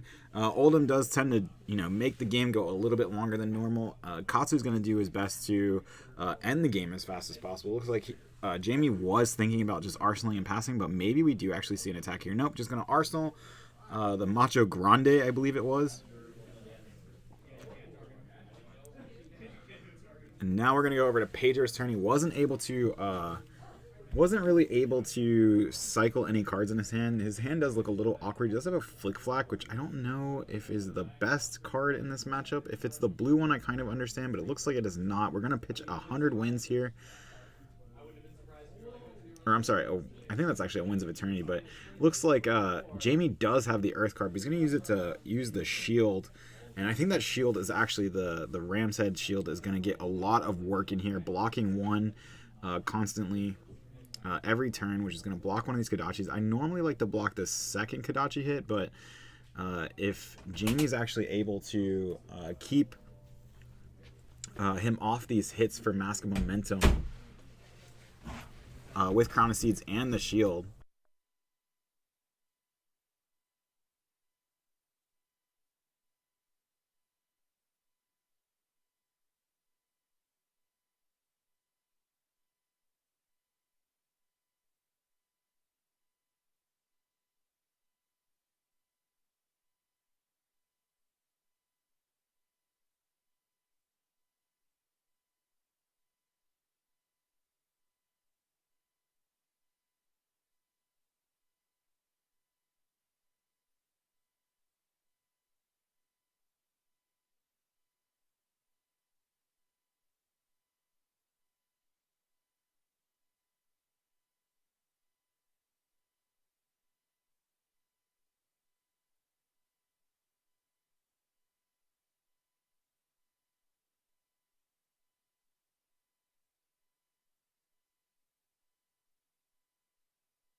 Looks like we had some difficulties with the microphone, but I am back. Looks like we haven't missed too much, you know.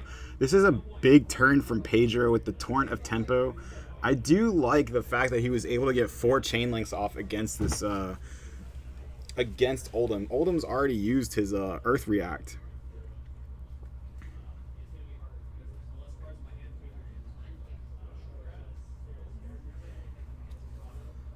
I wonder if we can make this even bigger for you guys. I wonder how much these can really shrink down and just get as much surface area of gameplay as possible. There we go.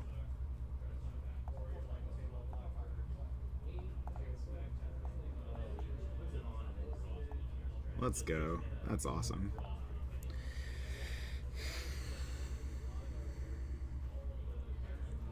So, back over to Pedro's side, it looks like the Oldhim player, it looks like Jamie's going to be choosing to activate Chronoseeds here, but really choosing to just try to maybe fatigue Pedro, really make him get rid of his threats as much as possible. I do see an awkward, that is a bit of an awkward flick flack in his hand. Oh, and 2 Sink Belows in his hand. That is just, when you're trying to put the pressure on, and it's just really awkward to have 2 Sink Belows in your hand. Looks like we have a Fluster Fist coming in. Looks like Pedro really just wanted to get one of these cards in Arsenal. Looks like he's going to go a little quick here, but Jamie gets to choose whether or not he wants to resolve the Sink Below. Looks like we are going to sink a card.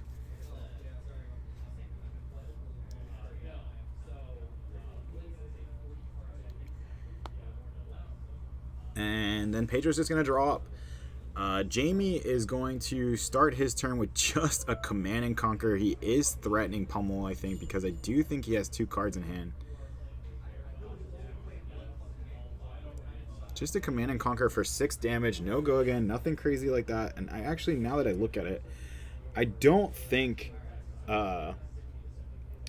he has 2 cards in hand, just the 1. So this is how our boy Bronson would call it, a gentleman's Command and Conquer. And Jamie's gonna snap that card into his arsenal and move on to the next turn. He will have his Tunic up to 3 next turn. Also, I love seeing Oldhams have to play Titan's Fist. Such a weird world we live in that he's playing Titan's Fist. I mean, I get it. I know why the card had to be banned. Winter's Whale is just so strong, and Oldham's still taking down these big tournaments even without the whale. And yeah, it just like doesn't matter. He still got it. It just shows how the power level of Oldhim even before the ban, right?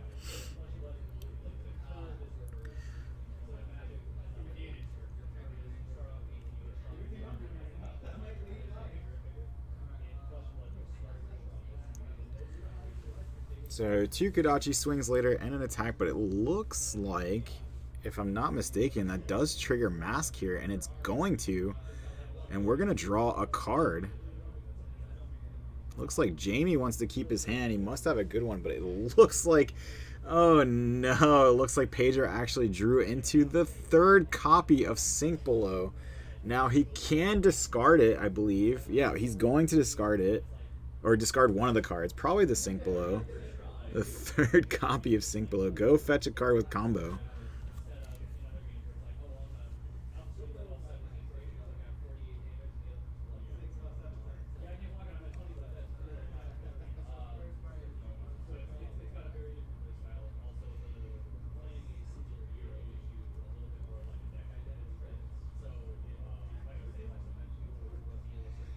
Yeah, go fetch a card with combo. Looks like he's going to grab the Fluster Fist. I don't think that combo's off anything on the chain currently, or even in his hand. I do know one of the cards in his hand is a Sink Below, so it looks like he's just getting it for the raw damage output, which I think is going to be a lot of what that new card out of Outsiders is going to do a lot of, because it kind of breaks your own combat chain. I think the rare that everyone's like very hyping, I think it's very good, but I don't think it's as good as people think, because you don't get to continue the combat chain that you were on, right? Because it's not part of its own combat chain.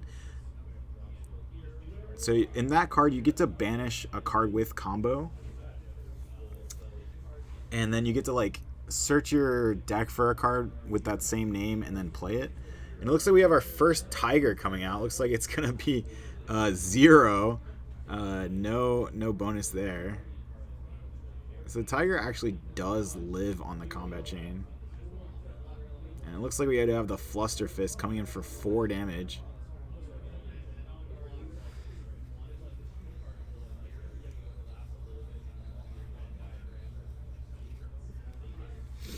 Yep, and I think one of the last cards in his hand is another Sink Below, which he probably chose the Arsenal, which isn't a bad idea considering that Jamie took that turn, most of it, to keep a lot of the cards in his hand. So he has a card in Arsenal, a card in hand, and the tuning counter. He's going to spend the tuning counter, get a resource, play a So Tomorrow. Not what I was expecting coming out of this, but he does get to draw a card. Looks like he's going to get that Glacial Footsteps back. This is a much more aggressive Oldham list, I think. Much more heavy hitting. The Sotomar does get banished. We do have a 5-card hand now. Pretty much a free hand, and that's a Spinal Crush, which just a staple coming from Oldham, coming from these Guardians for so long. A staple from Welcome to Wraith, just a generic Guardian, not talented or anything. Comes in for 9 and says if it deals 4 or more, you lose Go Again. And here we see the very telegraphed Pummel, and Josue Pedro actually has the Sink Below that we've seen. That is his 3rd Sink Below, and he does have to get rid of it. The last card in his hand is a not so great one. I think it's a Soul Bead Strike. He's just going to Arsenal it, move on, draw up. Now he did fully stop that Spinal Crush, all that damage, so he did keep his life total high. And this is a Command and Conquer, and I wonder how much he really values that Soul Bead Strike, right? So, I mean, if you block this, you just have to assume that you're going to take a Pummel as well, and then your turn is really bad. Jamie does have 2 cards left in hand. It looks like Pedro is going to block with...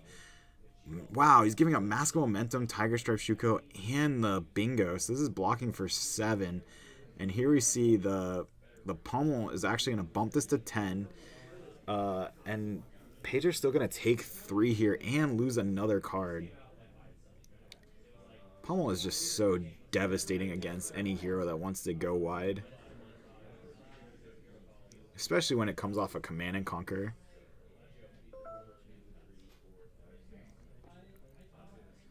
Now this hand isn't bad. We can pitch a Soul Bead Strike, do 2 Kodachis, and we're still going to be able to use the Bingo at the very end here. I wonder if Jamie's going to actually choose to block this Kodachi just to make sure Mask isn't live. But that really just comes down to, I think he's planning on blocking the last attack anyway. So it looks like here we do have Bingo. And I think, actually, with all the cards in Jamie's hand, he might actually have to show him a Go Again card. So he shows him an attack. I don't remember... Oh, there's no Mask of Momentum. We just lost it in the last turn too. I forgot about it completely. Yeah, so Jamie's not even really worried about that. Like, even if it has Go Again. Just gonna see the Channel A Frigid get played. Then we're just gonna swing for a Titan's Fist for 4. And this is pretty much almost the same exact play he would have done even if he had Winter's Wail, right? Just the only difference, he probably would have pitched in a reverse order so the Winter's Wail was live. So I don't really feel so bad that they lost it. You know, Winter's Wail did a lot of stuff for what it was. It probably should have only attacked for 3. Let's be real. That's my hot take, I guess. Lots of Flesh and Blood hot takes in the social medias these days.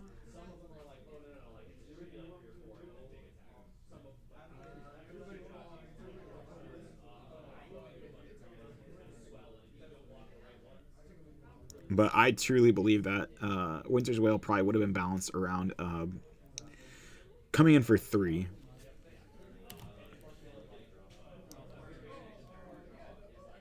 So we do activate Crown of Seeds. That's going to stop the first Kodachi hit. Here comes the second Kodachi. We had to pitch 2 blues just to get 2 Kodachis in, but we do actually have 2 resources floating. And then the Snatch coming in for 4 damage and no Go Again here. Does have Snapdragon Scalers, but I don't think he would want to pop them at this point. Being under Channel A Frigid, that would use up his last resource. And then you're kind of relying on a blind card that you can't really do anything with other than arsenal it. So I think you're just going to end up arsenaling this card anyway. It looks like Jamie is going to take it, draw the card, and see if it's good enough to arsenal. It is. We are going to put it there, save it for the next turn, go to Jamie's turn. Jamie actually has some catching up to do. The Channeling Frigid did not put in as much work as maybe he had hoped. Snatch just too strong. Looks like we are going to pitch the Channeling Frigid. We're going to swing Titan's Fist just for 3 damage this time. Don't know if Jamie has a way to keep... Maybe he does have a way to keep this Channeling Frigid around. If he has another ice card and an attack reaction. I'd have to imagine that Jamie wouldn't have kept that hand otherwise.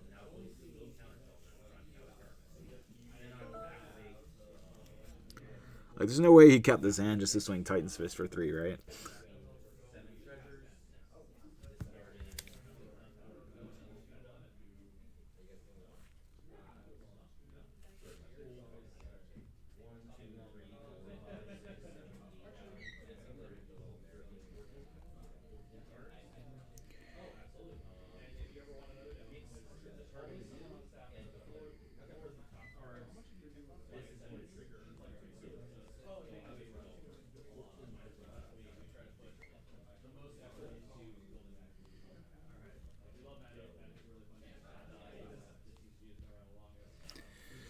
So yeah, Jamie was actually able to keep that Channeling Frigid around for another turn with that pummel, pitching another ice card, and that's just huge against Pedro. Now, it was on a Titan's Fist, right? So he doesn't have to discard a card, but still, that does bring our life totals to just about even. Pedro is losing by 1 life.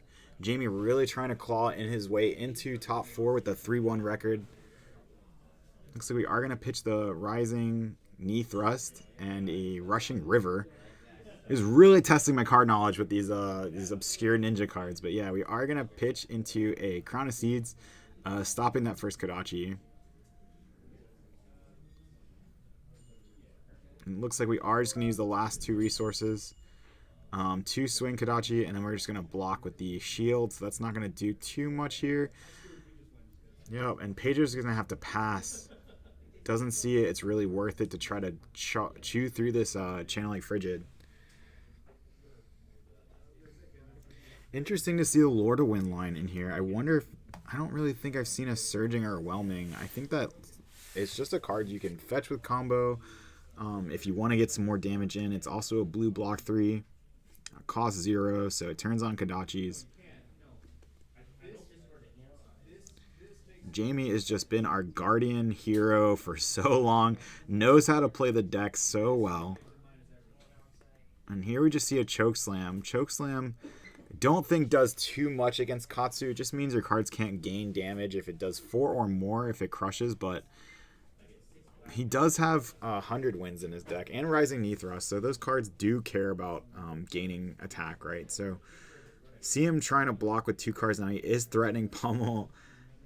And so, yeah, we're going to take a look at that graveyard, count the Pummels. We see 2. I think there's all 3 reds are in there. And I don't know if we play any yellows or blues, but...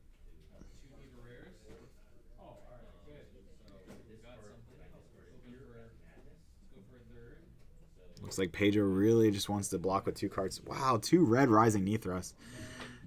Pedro's hands have just been so awkward this whole game. Now, finally, Channeling Frigid has exhausted itself. No more flow counters able to be covered, so that is going to go to the graveyard and just kind of free up Pedro to do something here, you know, get through. And just, I wonder how good Pedro's turns would have been had he not been under Channeling Frigid.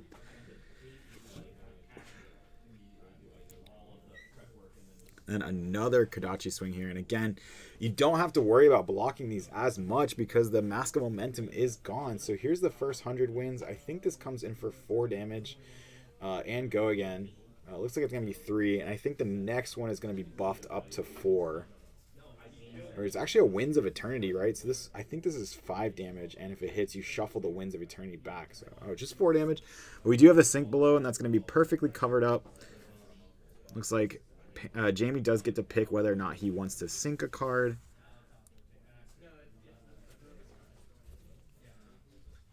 And it looks like Jamie wants to take a quick look here. I wonder what he could be looking for.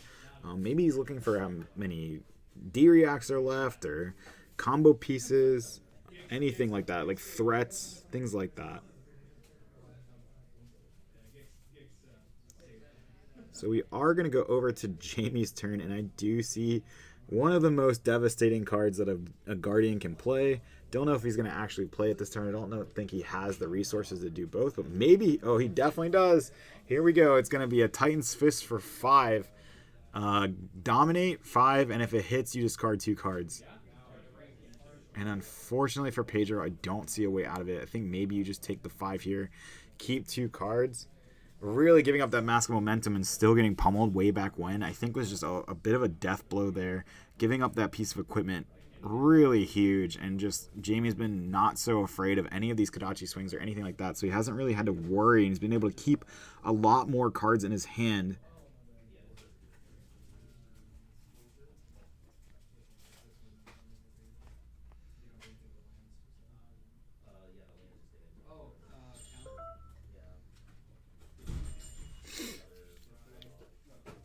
And now we see it's 11-18 going into Pedro's turn. We do see the Torrent of Tempo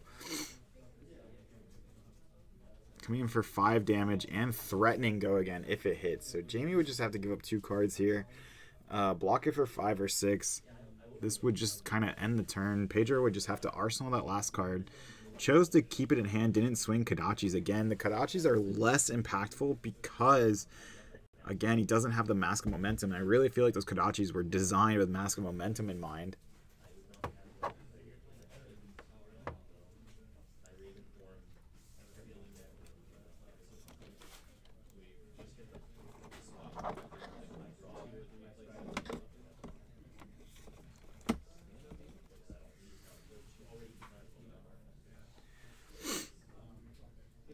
Looks like Pedro's giving another look through the graveyard, maybe just checking how many big threats are left. Where are we looking at with Spinal Crushes, Crippling, or no Crippling Crush? We're not playing against Bravo, but these Spinal Crushes, things like that. Seeing where we're at.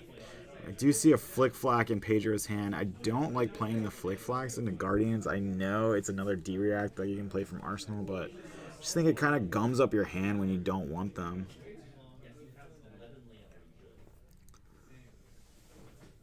To be honest, if I'm Pedro, I'm thinking about just throwing this Flick Flack in front of it. I already don't want it. The only reason I might not is if I want to discard the Flick Flack with Katsu's ability.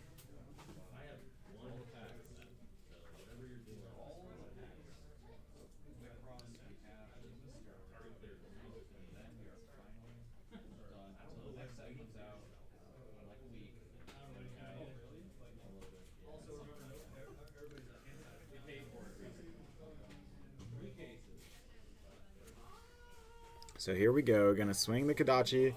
Pedro really needs a big turn to get back in this game. Now, don't forget, Oldham still has his Earth and Ice reacts, which can really screw over Katsu. And we do see an Ice card in Jamie's hand, so he could pitch for it. And here we go. Another Kodachi, and we're gonna block that one with the shield. And we don't really have to be blocking these if we don't want to. We could have taken the 2 damage. We're not too worried about it. The only thing we'd be worried about is something like Salt the Wound, but I don't think Pedro's on it. So we are blocking 4. We're going to use that a card and our gauntlets. Pedro is going to crack the boots because he just has to find damage here at some point. Giving the Soul Bead Strike go again. Normally the Soul Bead Strike would have go again if it had hit. Jamie choosing not to let that happen, so forcing Pedro's hand, forcing him to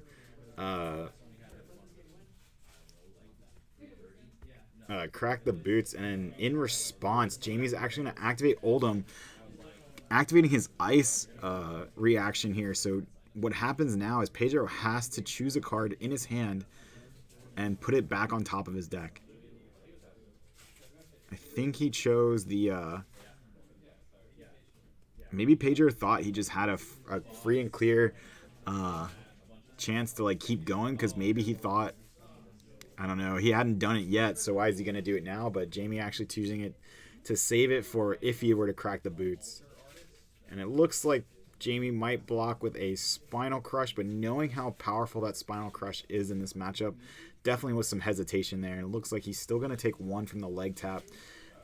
Taking one from the leg tap, so Pedro is going to quickly discard that flick flag, go get a rising knee thrust, and play the rising knee thrust for, I believe this is 5 damage, and go again. But the go again won't really matter. But we are going to block 5 with both the boots and a card, the Macho Grande, blocking this all out. So, you know, Pedro wasn't able to sneak in too much damage. Jamie still has a card in hand, but that's all Jamie does have is a card in hand, right? So he was able to get some of the threats. A Spinal Crush leaving the field, basically leaving the game via blocking is really huge for Pedro to maybe try to get back into this game. Otherwise, I don't really see a world where he would be able to get back into this game if he were to even get Spinal Crushed one more time. And I think Jamie just drew his hand back up. Didn't even arsenal the card. I thought he had one card left, but chose not to arsenal it. And that's going to give Pedro like free reign here to do quite a bit of damage. No Crown of Seeds. Looks like we're going to swing both Kodachis here, coming in for 1 and then another 1.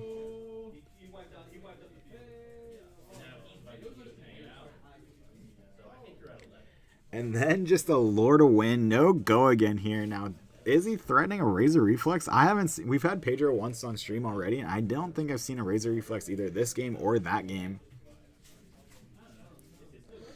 Looks like it was just a bluff, trying to threaten it with the 1 card in hand.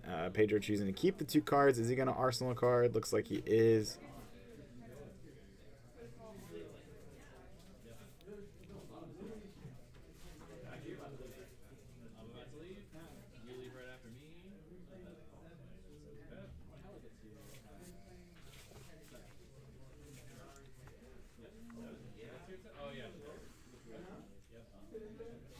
No, we're just going to arsenal that last card, and then we're just going to swing Titan's Fist. It is for the 4 damage because Autumn's Touch does cost 3 or more, so Titan's Fist coming in for 4 damage. Now, it's basically a warm hammer, right? When they used to say warm hammer. Every single time it's warm now. No frosty hammers anymore. At least we decided as a community totally that was too good. I do agree with that ban. I kind of wish the card was not so good for so long, but here we are. And it looks like Kodachis are just doing their work, coming in. Kodachis are one of those things where it would just say, like, you're playing on Talishar and you're seeing, like, how much damage did I threaten? And, like, you threatened 42 damage, and, you threatened, like, 80 damage, and, like, 45 of it was Kodachis.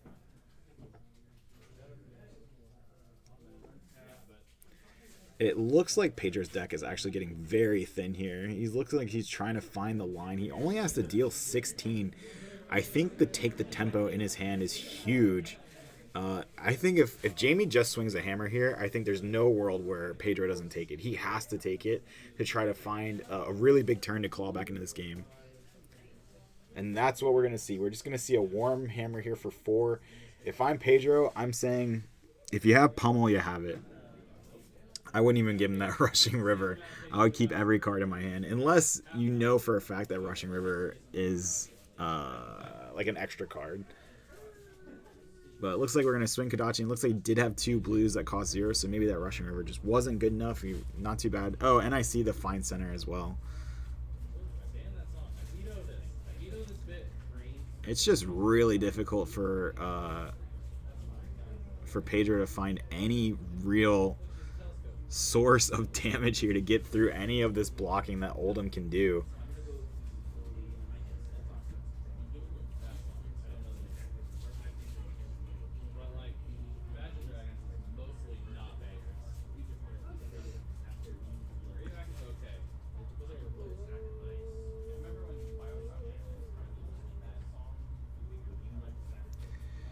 And here we have the Take the Tempo, but I just don't know. I think 2 cards have to hit beforehand for Take the Tempo to be live, so I don't see. It's just 5 damage for 1. And really, Pedro's just going to have to move on to the next turn. Looks like we're just going to probably, for Jamie, we're just swinging Hammer once again. No, we're going to actually get the Tunic counter and pitch for Macho Ground into a Choke Slam for 8. And this is where it can be really tough if you're Pedro, because you have to respect this. You probably have to give it 2 cards. You can't give it 1. It looks like we do have the flick flack, so it's going to be blocking for 7 here. Still take 1. Go 4 to 14. And Pedro, what can you do? Can you find it? Looks like it's just going to be 1 damage off the Kodachi.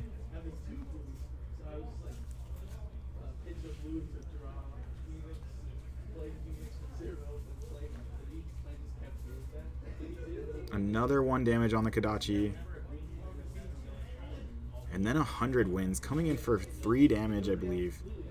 Yep, 3 damage, and then a Winds of Eternity for 4.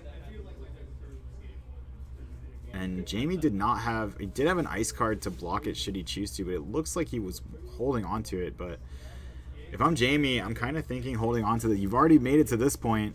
Nope, he's actually choosing not to block. He wants to fatigue Pedro. I mean, he's going to get another card out of Pedro with this Titan's Fist that he's about to swing. Pedro's got about, I would say, about 12 cards left in deck. And every time he has to block one of these Titan's Fists, he has to give up a card. He could give up Tunic, but I don't think he wants to do that just yet. Just 1 card here, take another point of damage, go to 3, and hopefully swing in for quite a bit of damage.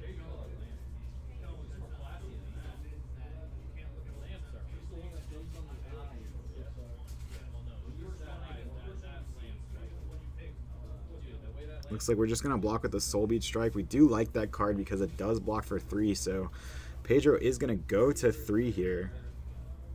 Just holding on, seeing what he can do. I really just want to see him pop off with some big turn to really claw back into it, but Jamie's been ahead of this game for so long. And really, I just noticed that Pedro's hand does not look like a hand that really can, like, threaten a whole lot. It looks like he's just going to Kodachi, and then I think we're just going to use the Tunic counter. We're going to Torrent of Tempo for 5. So it's 5 and go again. If I'm Jamie, there's a huge chance that I just choose to Ice React that last card out of Pedro's hand. Yep, and that's exactly what's going to happen. We're going to make sure he doesn't get an Arsenal, not another attack. I don't even know if Jamie needed to give up 2 cards there. Maybe just give up 1, threaten another card, and have an Arsenal.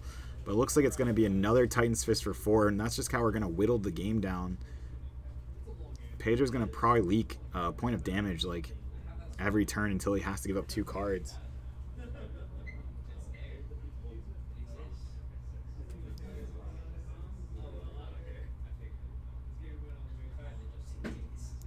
There we see another blue Soul Beat Strike using the block. So now Pedro's down to 2 life. And we have to see, is there enough damage left in the tank? So I see a leg tap and a snatch. Those are both pretty huge.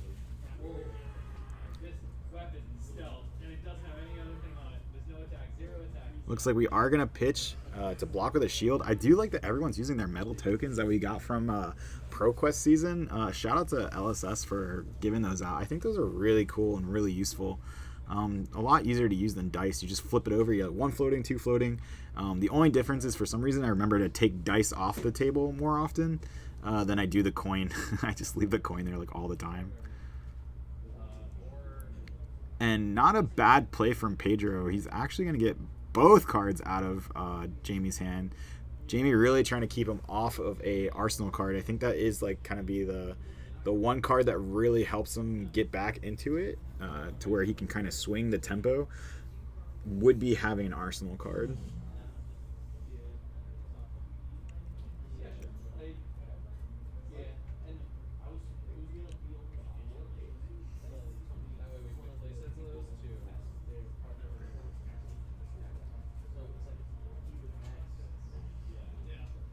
Here we see another good card. It's going to be 4 damage, I believe, and go again. Yep, and Jamie's going to block for 4 here with the shield and a card. Looks like Jamie's going to give up an ice card and actually a Winner's Bite.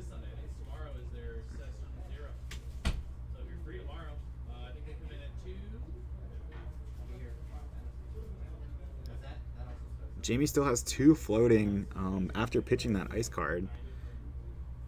And Pedro's kind of in a weird spot now. He could Kodachi, but I don't know if the card he pitched isn't free. That might be the issue here, is that the Kodachis would not have go again. He does have a take the tempo and a leg tap. That's also the other consideration, right? He could decide to just play one of those cards. And no, it's just going to be, we're going to pitch, or we're not going to pitch, but we are going to activate the Kodachi swing. Jamie is going to take it, so now he has a choice between leg tap and take the tempo. Now, without a Tunic resource and without a Mask of Momentum, I just don't think there's a world where you take, you do the leg tap, because it's just not going to be good enough. This is probably fine. The Staunch Response is going to get played from Jamie, though. That's going to stop all of that damage. And it's Jamie, and Pedro's finally going to have an Arsenal card, but Pedro's also still going to swing back this turn, getting another card out of his hand. So it looks like we're going to pitch the Cranial Crush. We are swinging Titan's Fist for 4. Looks like we're going to have to go another 3 block. So I think the Rushing River is probably the one on the table, or maybe even another Soul Beat Strike.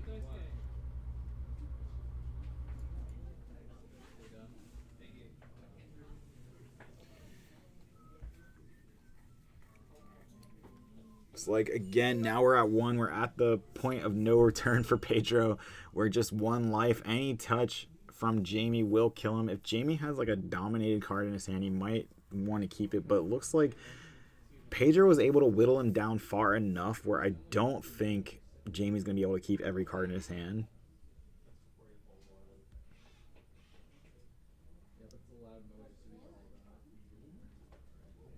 Looks like we are going to use the Tunic resource just to block the Kodachi, so we're not going to take the point of damage there.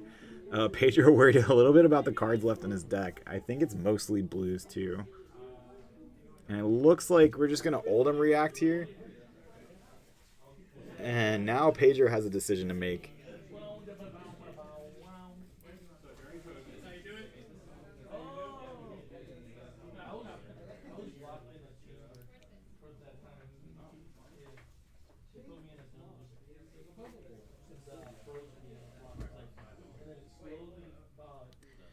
Pedro really has this really tough decision to make, where he had to choose one of the cards to put on top of his deck, and he's going to use the Soul Beat Strike. I think what this does is it commands another card out of Jamie's hand, whereas the other card might not have. So this does threaten Go Again, which could threaten the last card in Arsenal, which is just more damage getting through. So I think Jamie didn't want to have to deal with that, but we're just going to swing Titan's Fist for 4 damage, and it looks like we're going to either have to give up 2 cards. Oh, do we have another Flick Flack? No, we don't.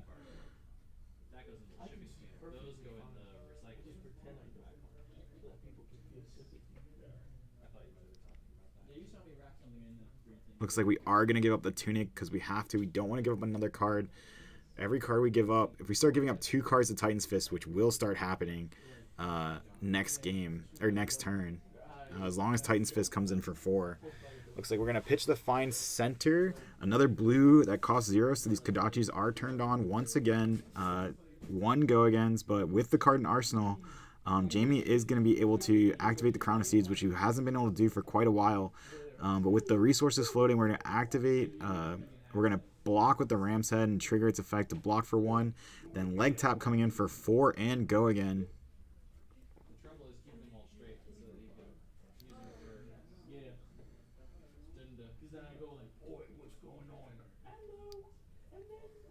Four and Go Again. Now, the damage here is just damage, right? So it's not gonna... We're gonna Earth React here and actually have 2 floating prevention. So really just 1 floating prevention, because it's gonna be 3 from here and 1 from the Earth React. And then we have the Rising Knee Thrust for 3 because it's blue, unfortunately. And already 1 point of that damage is blocked. And still, we have 1 point of damage prevention floating. And it looks like Pedro's going to get fatigued here. We are going to play the Fluster Fist. I think this is just a... Yep. So it's going to be -1, or 1 more prevention floating. Jamie still has a card in hand. I think it's another Cranial Crush. Looks like we're going to make the Tunic go to 2. It is Cranial Crush, so we're coming in for 4 damage, and this is going to command 2 cards out of Pedro. And really, this is where it gets difficult. 2 cards from Pedro, and then I think he has like 2 cards left in deck. And it looks like Pedro is basically fatigued at this point. I don't think Oldham needed Winter's Wail at all. Unfortunately for Pedro, this is probably his worst matchup in the field, is this Guardian deck. It looks like Jamie's just going to use the Earth React to block 2 damage, and then going to stop that damage, and then just come in with a Snatch for 4. And how many cards does Pedro have left in deck? I think that's 2 cards left. And it looks like any Hammer Swing, he's going to give up the 2 cards, and that's going to be the game.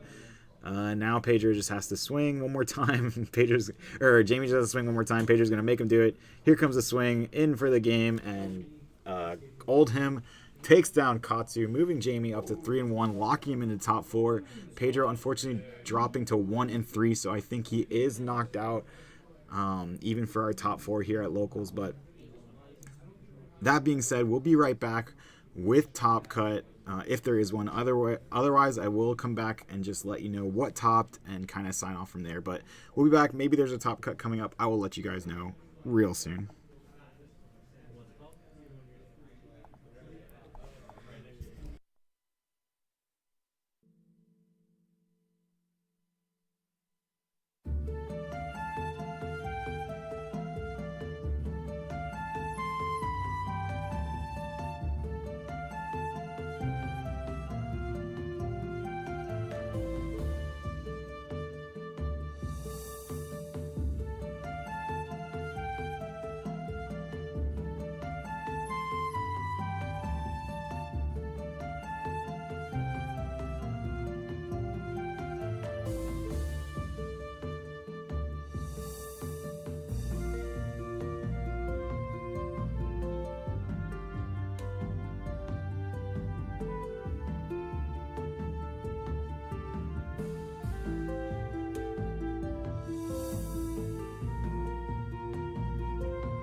What is going on, everyone? Welcome to our semi-final match here at the Haven. The players decided to play, so we get 2 more rounds of Top Cut to show you.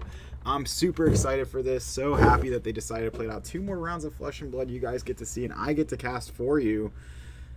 And yeah, so we already see the Dash player having a pretty good start. You know, opening the Sigil of Solace is pretty good. Looks like Host Sway is actually choosing to keep a lot of the cards in his hand. Even though it's turn 1, he must just really like his hand. Looks like we have the Rise from the Ashes, going to give that next attack +3. And pick up a Phoenix Flame from his graveyard. And we're actually going to play the Sash of Sandakai turn 1. We're going off right from the start. Hopefully, we're thinking that Matt doesn't have a any kind of big D-reacts in this hand. Maybe even an item or two to where he can't block these efficiently. But it looks like we have the Spreading Flames coming in for 6 damage. And go again. 6 damage, go again.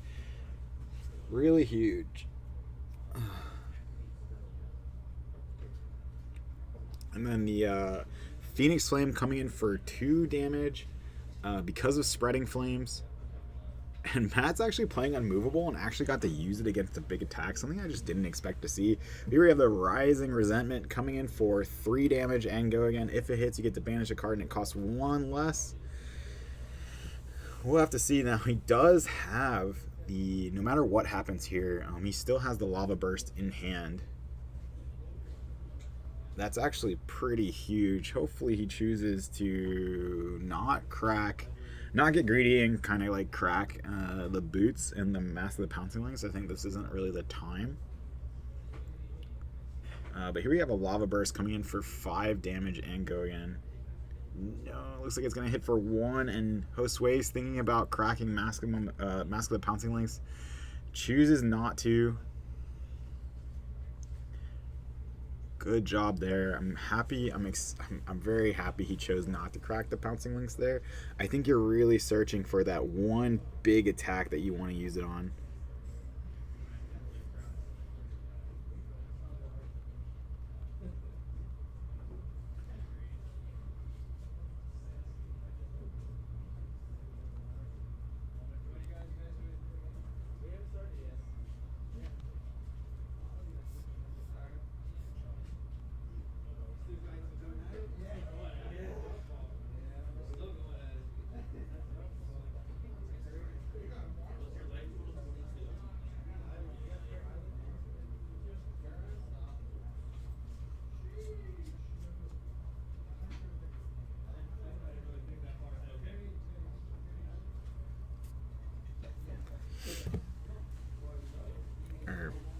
So here we go back to Josue's turn now. One of the cool things for Josue is, unlike other more controlled decks, is Josue gets kind of like the ability to just kind of do what he wants to do, right? It's like, yes, there's a lot of blocking cards in Dash, in this version of Dash, but it's not like ice decks that are gonna, you know, hurt your ability to like actually play the game, right? He gets to kind of just, he gets to play beat up the car. You know, if you ever played Street Fighter, I think it was, you know, they have that beat up the car thing, so you can do as much damage as you want. And that's kind of how I feel about like this game into Dash, right? So the Dash player is blocking a lot, but it's not like other ice heroes where Josue is going to have his turns like hampered in any way, right? It's going to just be how much damage can you do, and can you actually kill me before I set up a board.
Looks like Josue actually missed his Art of War up to this point. He kind of only did it on the Spreading Flames.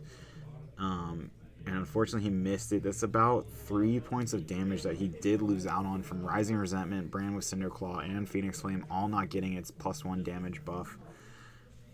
Looks like the Lava Burst did get its both Spreading Flames and Art of War buff, but really he lost out on 3 points of damage, which may or may not matter in the long run, but we'll have to see. But I really do feel like against a deck like this Fatigue Dash, this Tree Frog Dash, so to speak, it's really important to get as much damage in as possible when you can find that damage in. So we'll have to see if that 3 damage, it kind of equals a whole card when you're being fatigued. Oh yeah, and also this Lava Burst also gets Shuko. So yeah, it actually should be coming in for 8.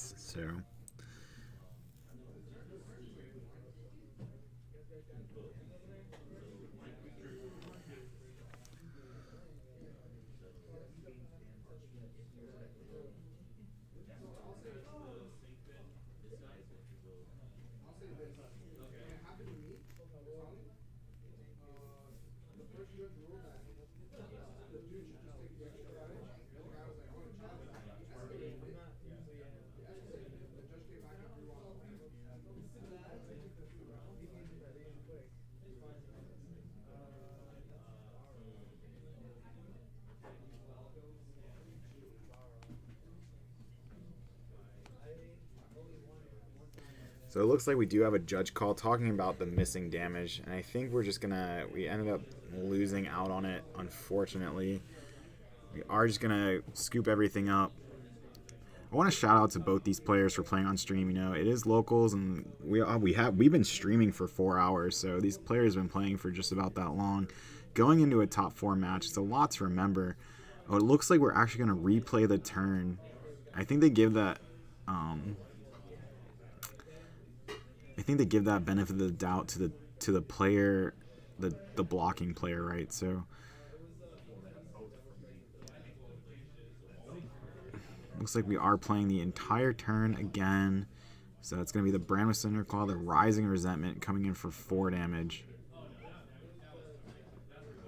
Yeah, not missing our Art of Wars this time. 3, take 1. And then the Lava, we almost missed the Phoenix Flame. Don't want to miss that. So that should be 3 damage.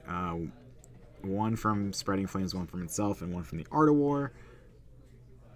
That is going to block that. And then now we have the 8 damage from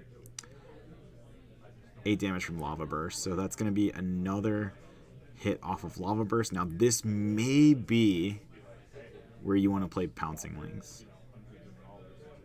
It is early, but it is both a Spreading Flames and an Art of War turn, and it could just be another 7 damage coming in.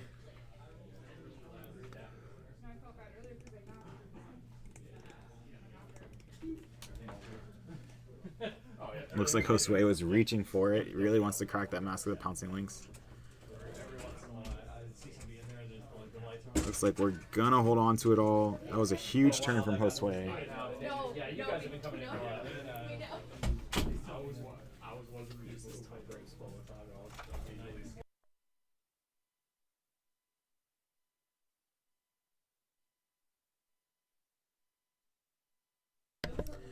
Looks like Matt just drew back up into his hand, wasn't able to really do too much on his turn. Josue's going to draw back up from his last turn, and now we have we have 2 kind of finishing cards on Josue's side, so this might bait himself into using his boots. I'm out of here. 30 minutes late. It's not that bad.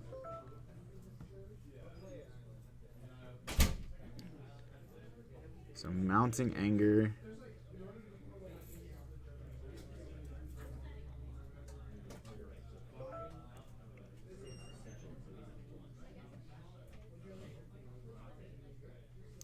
Blaze Headlong coming in for 4 damage and go again because he's already played a red card. And again, this is going to be one of those things like how much damage can Josue really get in. Looks like another 1 damage from the Phoenix Flame. And then we just have a 4 damage Snatch. No go again or anything. This will give him an arsenal And it looks like Matt actually doesn't really have... He could block this. He does have the boots and a card in hand. But one of the cards in his hand is Sigil, so he'd have to pitch the Sigil to activate the boots effect. Oh, we had 2 non-blocking cards. I don't even know. That's one of the cards from Everfest. I do not remember what that card is. I know it's from Everfest. I know it's an item. Matt coming in with the spicy text for locals, testing a lot of stuff. Got the Imperial Warhorn.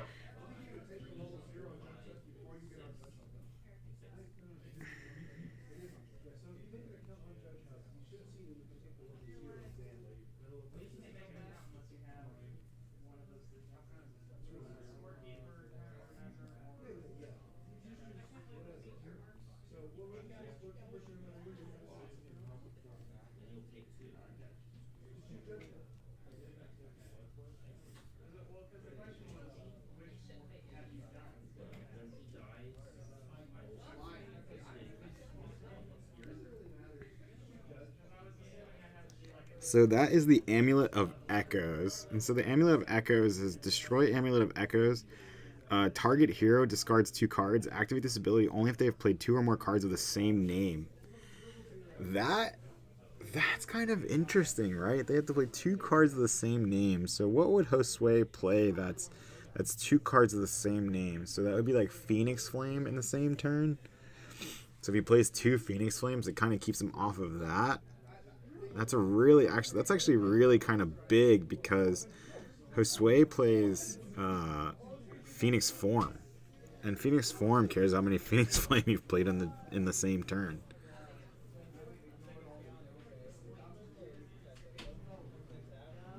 It looks like Josue is gonna crack the Mask of the Pouncing Lynx. He's choosing this one as he's had 3 cards hit. This is the big one. You want this pouncing lynx trigger to be worth probably like 7 to 8 points of damage. We'll have to see what he chooses to get. He's eyeing up that Salt the Wound. This could be a huge turn from Josue. So Salt the Wound would currently be coming in for what? 3 damage off its own effects, so that's 5. Shuko would probably make it another 1, so that's 6. No Spreading Flames or Art of War, but we do have another Phoenix Flame, and it gets around the map. Oh, but he can... yeah, that gets around the Echoes, the Amulet of Echoes, because Josue has no cards in hand, and those cards in his Banish Zone are never going to be in his hand. That's wild. That's really good play by Josue to get around that Amulet of Echoes. And here we see the Salt the Wound coming in for what should be 1, 2, 3, 4. 4 is 6, and plus Shuko is 7. This should be for 7.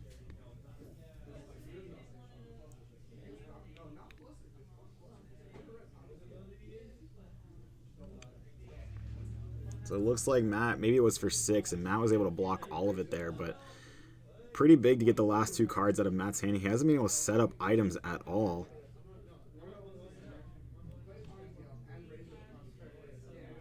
Really, Fi has just been in command of this game the whole time, and the deck does not look very thin, and we see an Art of War in Josue's hand, and you know he's just going to slam it. He loves playing this Art of War so much. I feel like he always has it when he needs it. Now, there is an argument to me to sandbag the Art of War for the next turn.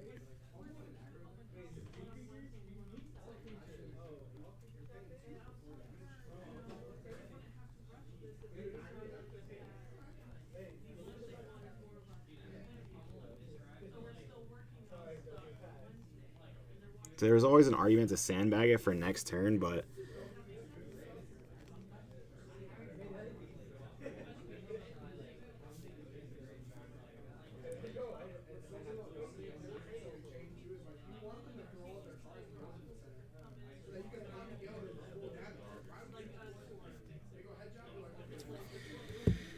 But here we see Josue's just going to slam it, make that Mounting Anger up to 5. Come in for 2 on the Ronin Renegade, 3 on the Sword, another 2 or 3 on the Phoenix Flame because of the Shuko.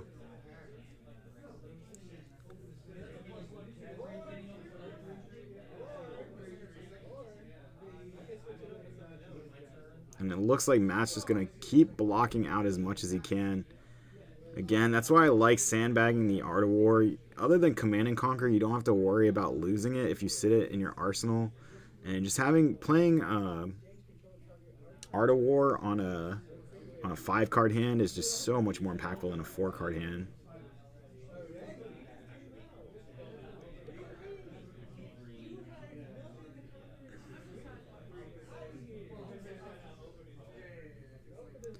Looks like we are just going to start with the Ronin Renegade, coming in for 3 damage and go again, being blocked by a Raging Onslaught. And it looks like Josue is going to play the... I love that card, the Ancestral Empowerment. Bump it by 1, make it hit. Looks like we're going to activate the sword, so come in for 3 damage and go again. And then a Flame Call Awakening. He has played another... He has played a red card. He's played 2 red cards even. So he can search for a Phoenix Flame, but I don't think he has another one in deck because he does have 1 in hand. And I think the other one is actually... other 2 are actually in his graveyard. So we're going to play the first one here. It's coming in for 1 damage and go again. And then he's going to actually be able to play the second one. Again, this would trigger Amulet of Echoes, making him discard 2 cards, but Josue is waiting to play the 2 together until he has no cards left in hand. And just 2 damage, unpreventable. Can still block it, though.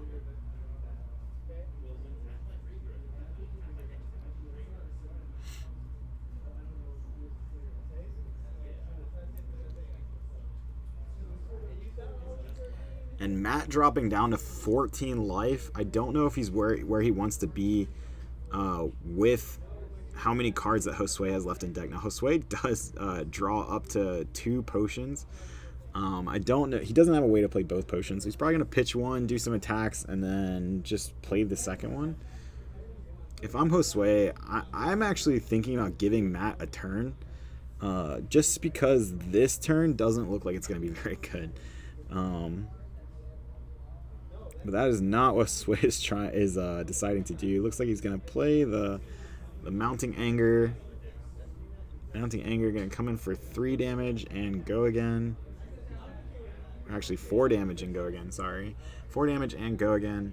And then the Flame Call Awakening, another 3 damage. But we already know he has all 3 Phoenix Flames in his grave. So unless he just wanted to shuffle his deck, no reason to search there. Looks like Matt is going to end up taking all 3 of that damage. I think this deck, Ninja has just always given Dash fits, especially any version of Dash that plays items.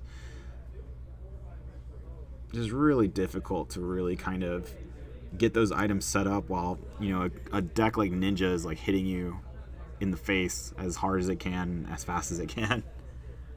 And it looks like Josue already eyeing up getting another Phoenix Flame from his graveyard. He does have 3 Draconic Chain Links, so Phi can activate for free.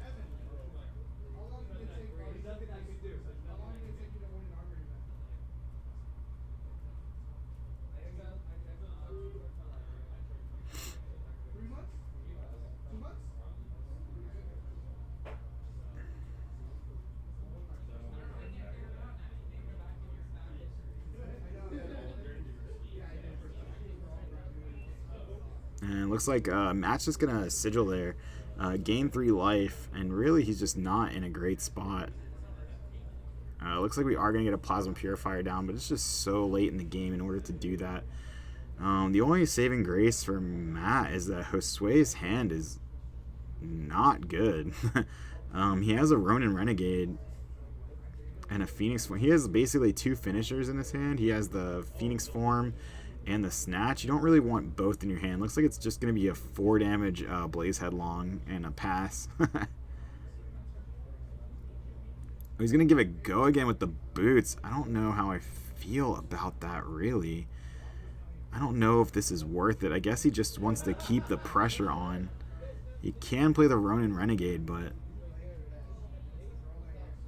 I don't know. I just don't really see the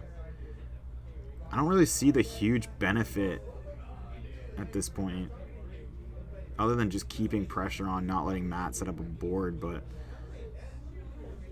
this does give him another Draconic Chain Link, so we're going to see a Command and Conquer leave, so maybe that would have been the card he would have played had he passed an Arsenal anyway. But man, looks like we are going to get the Phoenix Flame out from the grave, coming in for 1 damage.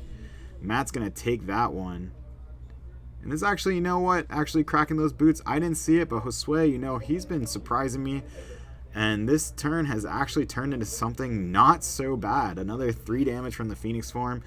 It only has 1 line of text, which is the fact that it comes in for, it has go again, due to only having 1 Phoenix Flame on the chain. But still, this chain turned from being kind of terrible into a 4 damage, 4, 7, 8, 11, 15 damage turn off what felt like not enough cards to do so. And he still gets an Arsenal. The snatch hit. So Matt's just going to play a Sigil and pass. And it looks like Josue is going to draw what looks like a insane hand to me. He is going fast. He wants to just win this game. He does have the Art of War. I don't see a blue, though. The not having a blue there kind of really hurts this hand. Unless that's a blue in his hand. He really needs the resources. That's what he's hurting for right now. Just a Phoenix Flame for 0. Or actually for 3. 3 and go again. Like he is going to pitch. Maybe that is a blue. It looks like it actually, he had a blue the whole time, just not the card to start the turn. In reaction, so he's going to activate Art of War, bring this up to 4 damage. He's going to take 1. He's going to banish Assault the Wound, draw 2. Does he draw anything good? He could actually crack. He can play this here. He can't actually use the Ancestral Empowerment on Phoenix Flame, but he can use it on this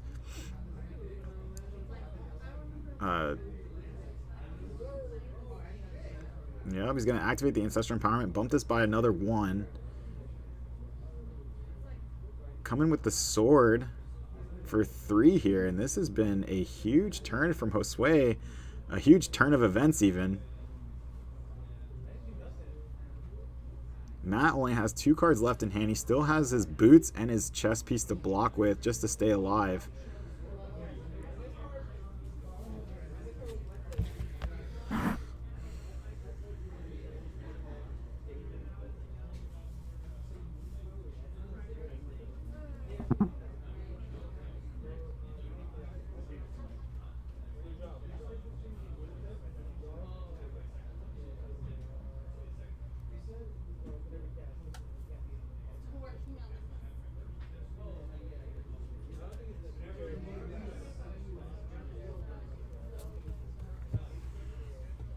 Looks like Josue has 3 damage sitting on the chain. Matt did finally use his gloves. No resources floating, but here comes the Rising Resentment. Yep, and Rising Resentment does cost 0. Coming in for 4 damage. Going to be stopped by a sink below. Does Matt choose to sink the card? It looks like no. Oh no, this is where Josue might be setting himself up for sadness here, because he's going to crack the Amulet of Echoes, make him discard the last card in his hand, which is Snatch, but at the same time, here comes the Phoenix Flame for another 2. And Matt really not wanting to give up the last card in his hand. Unfortunately for Matt, the way this deck works, you just got to fatigue the ninja, and I just don't know. Does he have the ability to? I mean, Josue still has what looks like half his deck left, and Matt is at 7 life. Looks like his last. He just had a Healing Balm in hand. Maybe Josue has like about a third, maybe, of his deck left actually.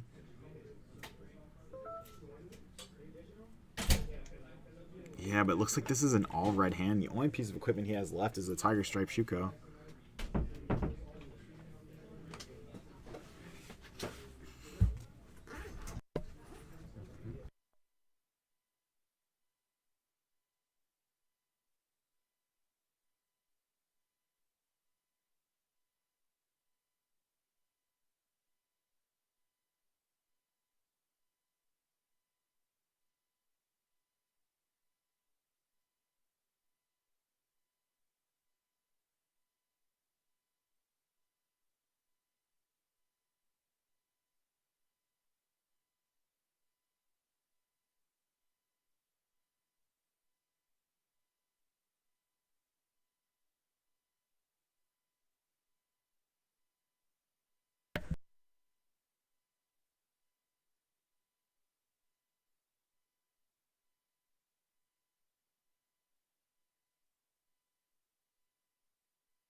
I don't know if Josue really needs a blue in his hand at this point with the Ronin Renegade.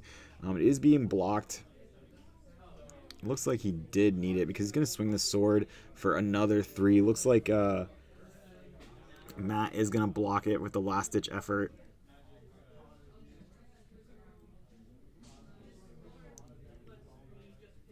Then we're going to grab the Phoenix Flame with that 1 resource floating, activating Phi's ability. Phi's ability has just been... I mean, how much damage is that ability worth in this entire game? Just so much. Such a cool ability, too. I do like it, and it looks like...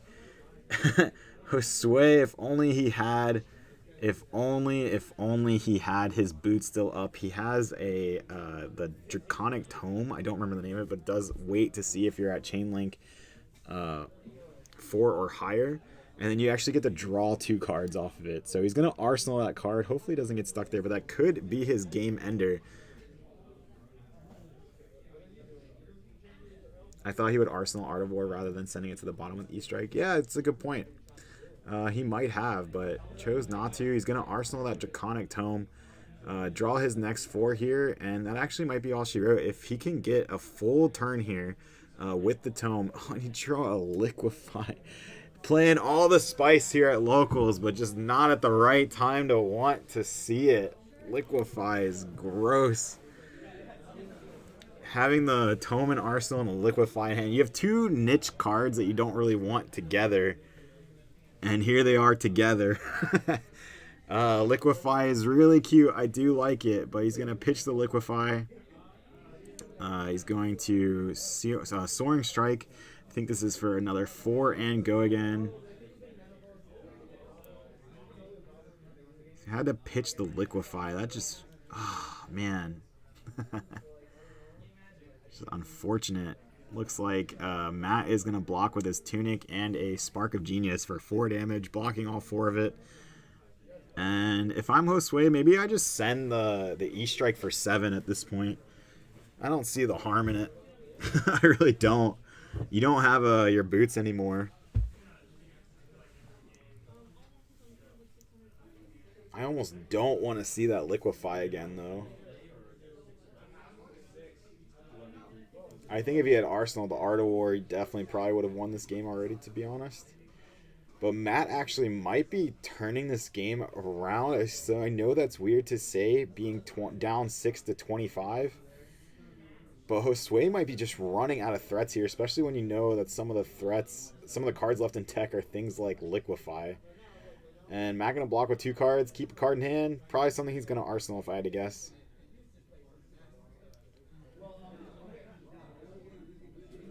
I will say this, if Josue ever gets that Tome off, the game's probably over. But that's a huge ask at this point.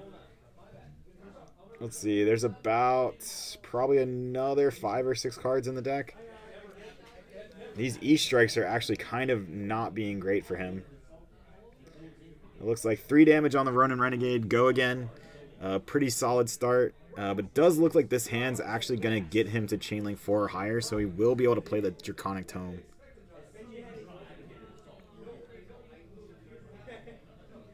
Yeah, he can actually 3 Ronin Renegades here.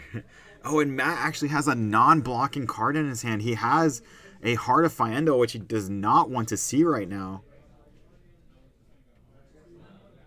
Oh, did we pick E-Strike? Did we E-Strike? He picked Go again on the E-Strike, but he doesn't have a resource floating. And he only had... Oh, but it's a Draconic Chain Link. Oh my goodness, I forgot Brand of Cinderclaw. Brand of Cinderclaw has text. It has text. It's going to make this Enlightened Strike a Draconic attack. And Josue is rubbing his hands together with eager excitement, knowing he's going to be able to grab the Phoenix Flame for free and activate the Tome from his arsenal. Now he's at the whim of what the top 2 cards are left in his deck at this moment to try to close out this game. 5 damage is going to get the last 2 cards that can block out of Matt's hand, probably, or at least one of them. The last-ditch effort, and Matt's going to take 2, and we're going to activate Phi's ability, and because the Enlightened Strike is Draconic, get the Phoenix Flame back for free. Another point of damage. It's actually 2 points of damage, so it's going to get the last card. So as long as Josue draws any card that can attack, the game will probably be over here. What a huge turn. I love this. This is awesome. Josue, what are you waiting for? Just slam it. Slam it. There we go. Is Tome free? I'm freaking out, but is Tome free? I think it might be. I don't remember. He's eyeing it like it's free. It's not free. It costs 1 or something. Oh no, it's so close. So close. I was so excited. That was such a huge move. But to fall short by 1 resource. And maybe Matt can actually, he pitched the heart. Maybe he can actually stay in this game. Josue having 2 potions left in his hand. The damage here is inconsequential. Really, it just matters. Does Josue have the ability to draw enough attacks? Looks like we're getting to that point where Josue's swinging blues here. And he has 2 potions. He needed one of those to be an attack and not a potion. These are potions that he pitched together earlier in the game. I said he might have played one, but instead he pitched it, and now we're reaping the consequences of our actions of pitching them together. We've cycled the deck, and here they are.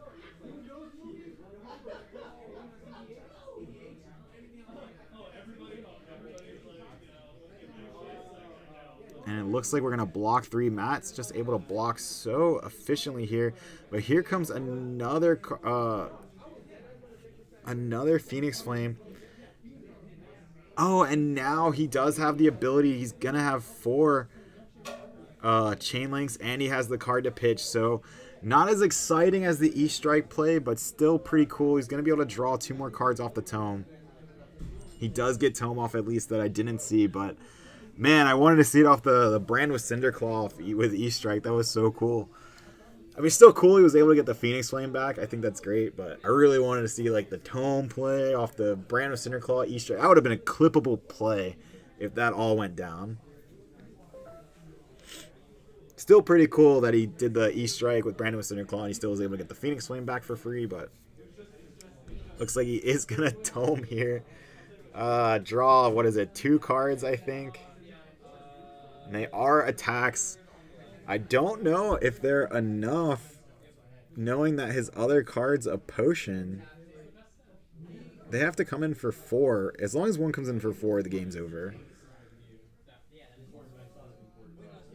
I think that's a blue Ronin Renegade for 1. He has to respect it. You have to give up the card. It's an Oasis Respite, and that's going to be the game. Here we go. There's the fist bump.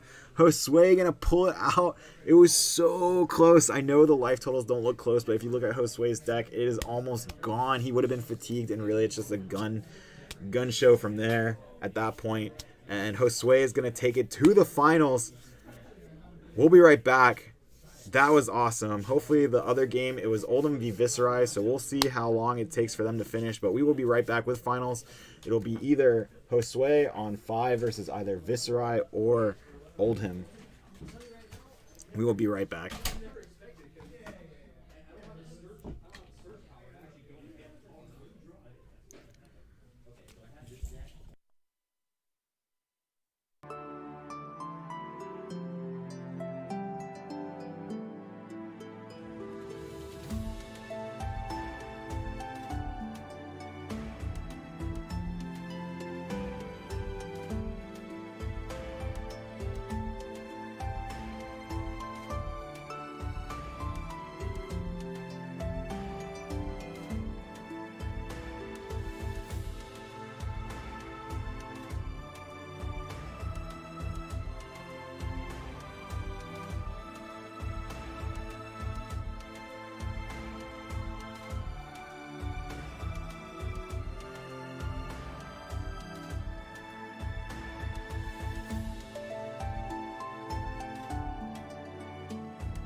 Welcome back to finals. Here we go. Josue made it to the finals on Fi, and Tom made it with this Viserai deck, playing Deathly Duet and other fun stuff from the new set.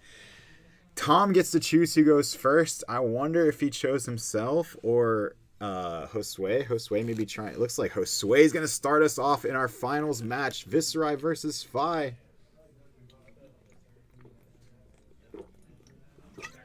Super excited to cast this one. Looks like Josue is going to start with a 0 attack Phoenix Flame just to give this Blaze Headlong go again. This is going to be a much faster matchup than a lot of the matchups I think we've seen so far. Looks like Tom is going to use the Sink Below. Sink the card in his hand. Does get a new card. Gets another 3 block. Probably going to use it on this this Searing Ember Blade, coming in for 3 damage and go again. Looks like Josue deciding whether or not he wants to arsenal that last card. Looks like a Ronin Renegade. I don't know if it's a blue or a red, but it looks like he's actually going to keep it in hand. Not sure I like that. Not sure. I feel like there could have been a better sequence there than keeping a blue Ronin Renegade in my hand, but especially turn 1. That being said, now we get to Tom's first turn. And Tom looks like he doesn't have... actually, this hand looks pretty good. I think the only thing he's worried about is actually having the pitch to play the cards that he wants. It's kind of awkward, right? He does have to become the Arknight. It is a blue, but if he plays that card to go get something like a Mavrian Skies, he doesn't really have the card to pitch to back it up. So it looks like we're just going to pitch Shrill of Skullform, create a Rune Chant, and it looks like we're gonna play the Become the Arknight, getting rid of the Revel, which is a huge power play. Typically, this Revel and Rune Blood is worth quite a bit of damage. I mean, it's a 0 for 5 in most cases, maybe even more if it's behind like a Mordred Tide turn or something like that. And a Go Again using Spellbound Creepers when something normally wouldn't have Go Again. But it looks like we're just going to get Swarming Gloomveil. We are racing this Fi, right? We're going to be doing as much damage as we can.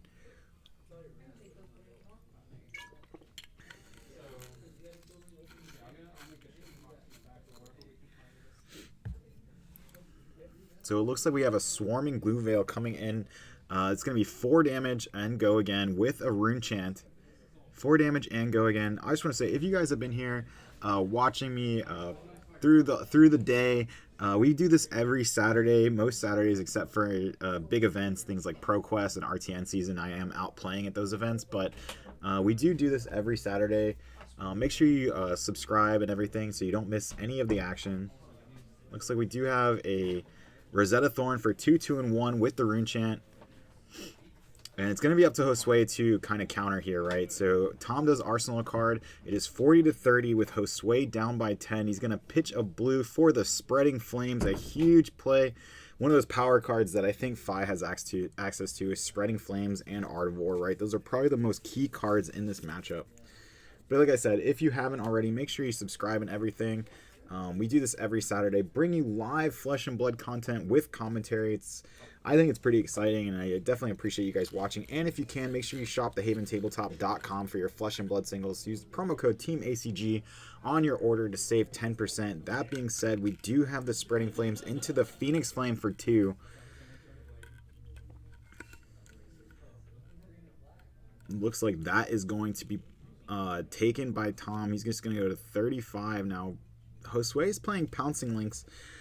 I think this might have been a Mask of Momentum matchup, to be honest. You know, 2 kind of more aggressive decks. I think Mask of Momentum kind of leads more into that, but we'll have to see here. Maybe Pouncing Lynx is just worth more overall. And it looks like he's going to activate Fi here, get back the Phoenix Flame. I was going to say, there's a part of me that wants to see him just draw a card, but if I know Josue, this probably is just coming in for 7. And I wouldn't be surprised if Tom actually takes this, not having a D-React, right? I think that's the only time he would really kind of D-React is something like that. But if I'm Josue, I'm thinking cracking, yep, here we go. We're going to crack the Go Again boots, give that Go Again, and then we're going to probably play Assault the Wound here. Salt the Wound would I think Salt the Wound has to be the play, right? Salt the Wound would be buffed by Spreading Flames, and the fact that he has 4 chain links, so it's +5, it'd be another 7. And that is pretty massive, right? So 7 damage.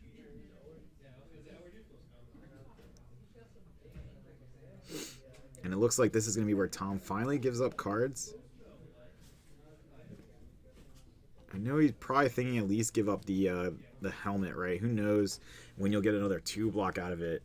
Josue having to give up his helmet, not having to give it up, but breaking his helmet and his boots. Those are 2 really key pieces to kind of push damage through. And now that those are gone, I don't see a reason not to at least give the helmet for the 2 block, unless you think maybe there's an on-hit effect later in the game that you might be more worried about.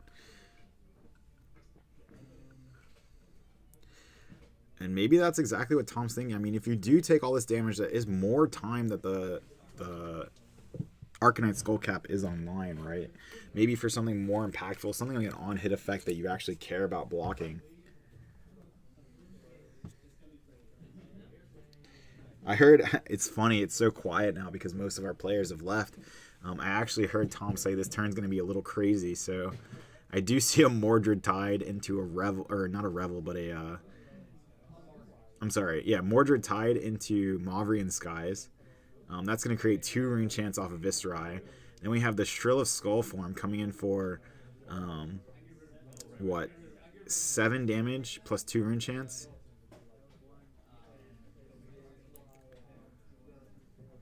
And so this is a red Mavrian Sky, so it's threatening creating 4 rune chants.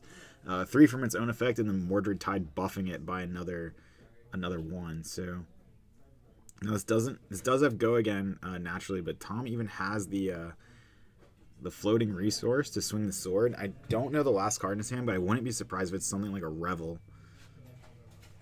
Josue is actually blocking, and he's blocking with a bunch of 2 blocks. He doesn't want to take the extra rune chance. No reason to, I think, at this point. And yeah, Josue, actually, I kind of like that, from Josue. Maybe I would have kept the Snatch of all things. I don't know the last card in his hand. But if it's something that can block, maybe the Snatch is just the better 1-card play. Yeah, I definitely, instead of this Rising Resentment, I think the Snatch is definitely the card we block with there. Or, I'm sorry, keep in our hand. That way we threaten at least having an arsenal for the next turn. It's a long day. We're in on 5 hours for these locals.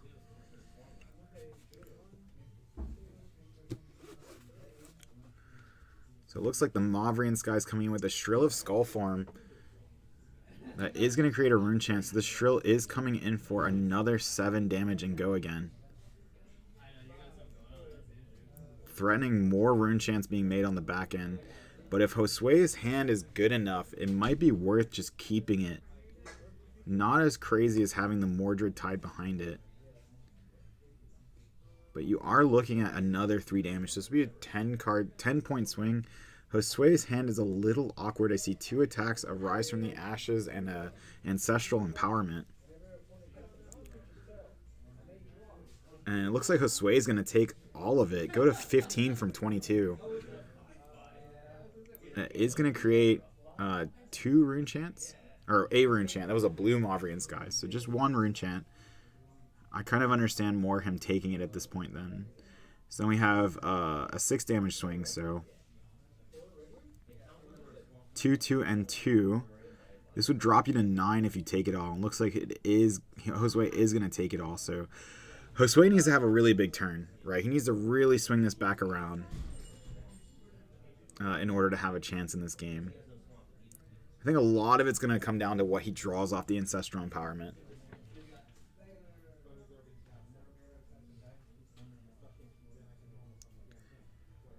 So Rise from the Ashes is going to buff that next attack by quite a bit. So we are going to play the Rising Resentment for, I believe this is going to be like 7 damage. Yep, 7 damage and go again. Looks like Tom's going to block with a Shrill. And a Sink Below. But it looks like Tom kind of jumped the gun there, but it doesn't matter. It's still going to get over for 1.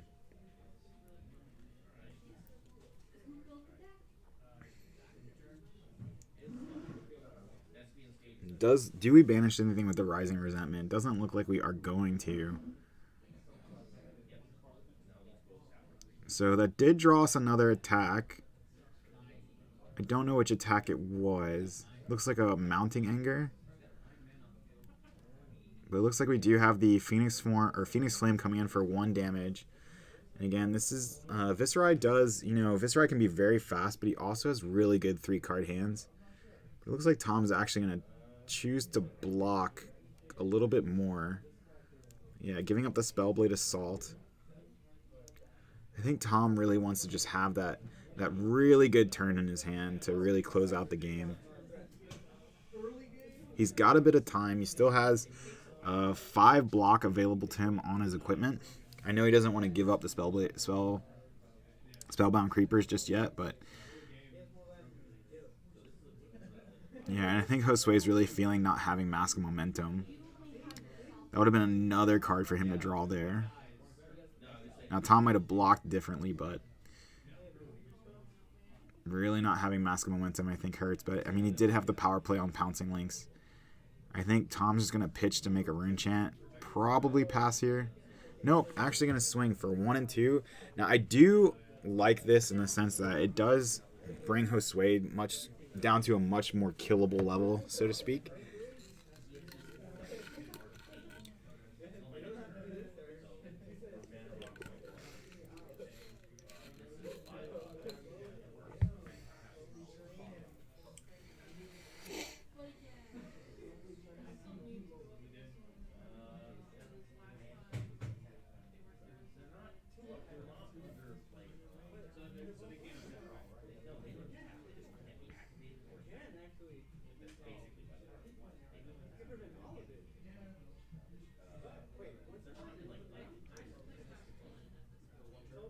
Josue really deciding if he wants to go down to 3. I think you don't really want to at this point. But maybe having 2 snatches without the Go Again card in your hand, or without the boots, just really sucks. Maybe you take the 1 Rune Chant and give up 1 of the snatches. Wow, and Josue actually choosing to take all of it.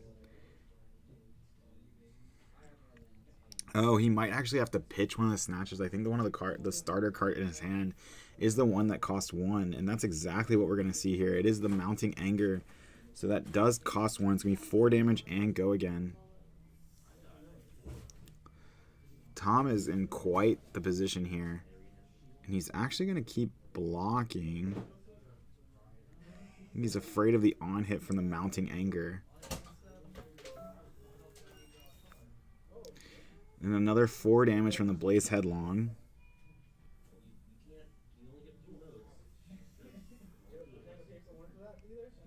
Looks like Tom's going to take the Blaze Headlong. It's just a fancy scar for a scar at this point. Looks like Josue's going to crack the Sash to Sandakai. He's left with only his gloves. That's going to grab the Phoenix Flame from his graveyard through Phi's ability. This is going to be 1 damage and Go Again. Tom's going to take that, and then we're just going to follow up with a Snatch. And it looks like Tom's going to respect the Snatch, not give him an Arsenal card.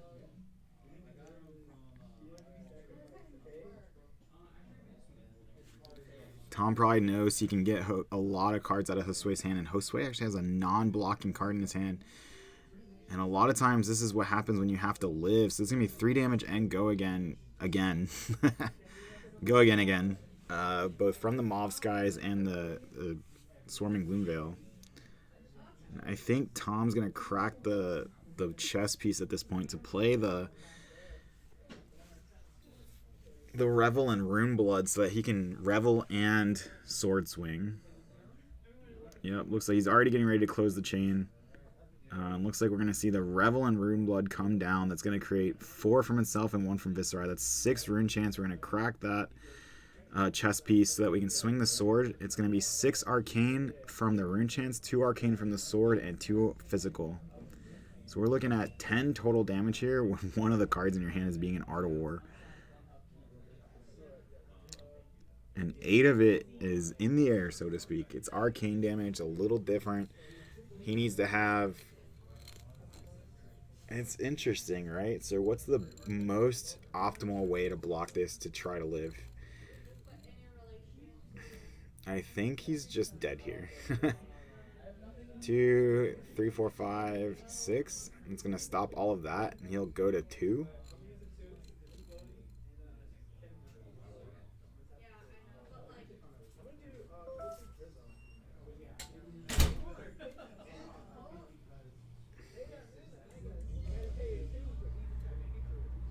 I think maybe Tom's showing him that he has another way to, stay alive and still have a card in hand. Oh, and take 1 less point of damage. That's what he's saying. Yep, so Tom being a good sport there, showing him maybe like here's an optimal way to block it. Josue is left with 1 life, and once again, I think every time we've had Tom on stream, we've said he just has to find a way to swing the sword with effect, and there's the Moth Skies. Any attack will win the game pretty much. Rune Flash already is going to have go again. And then just swinging the sword will win the game because, again, Josue's on 1. He has Arcane Barrier 1, and the sword comes in for 2 at once. So, unfortunately, not blockable. And congrats to Tom. I think he is 2 for 2 in the last 2 weeks. And that's going to be the sword swing for 2 and 2. And Josue can't do anything, and that's going to be the game. Tom will be your finals champion here at the Haven in Orlando, Florida. Thank you to everyone who's watched so far. I really do appreciate if you've watched any bit, if you came towards the end, if you're watching now, if you watched somewhere in the middle, you're watching this back on YouTube. Thank you guys so much for watching. Congratulations to Tom. Thank you so much again to the Haven Games. I'm going to shout them out one more time. You can save 10% on all Flesh and Blood singles at thehaventabletop.com using promo code TEAMACG. Find that in the description, that link and that promo code. Congratulations to Tom, another teammate on Team Adventure Co Gaming. Josue, great job. Josue is one of those local players who's just done a good job of climbing the ranks, getting to finals, so close to winning his first Armory, but falling just a bit short in the finals game to Tom, one of a really good player. So congrats to both of them, and congrats to Tom. And with that, have a good night.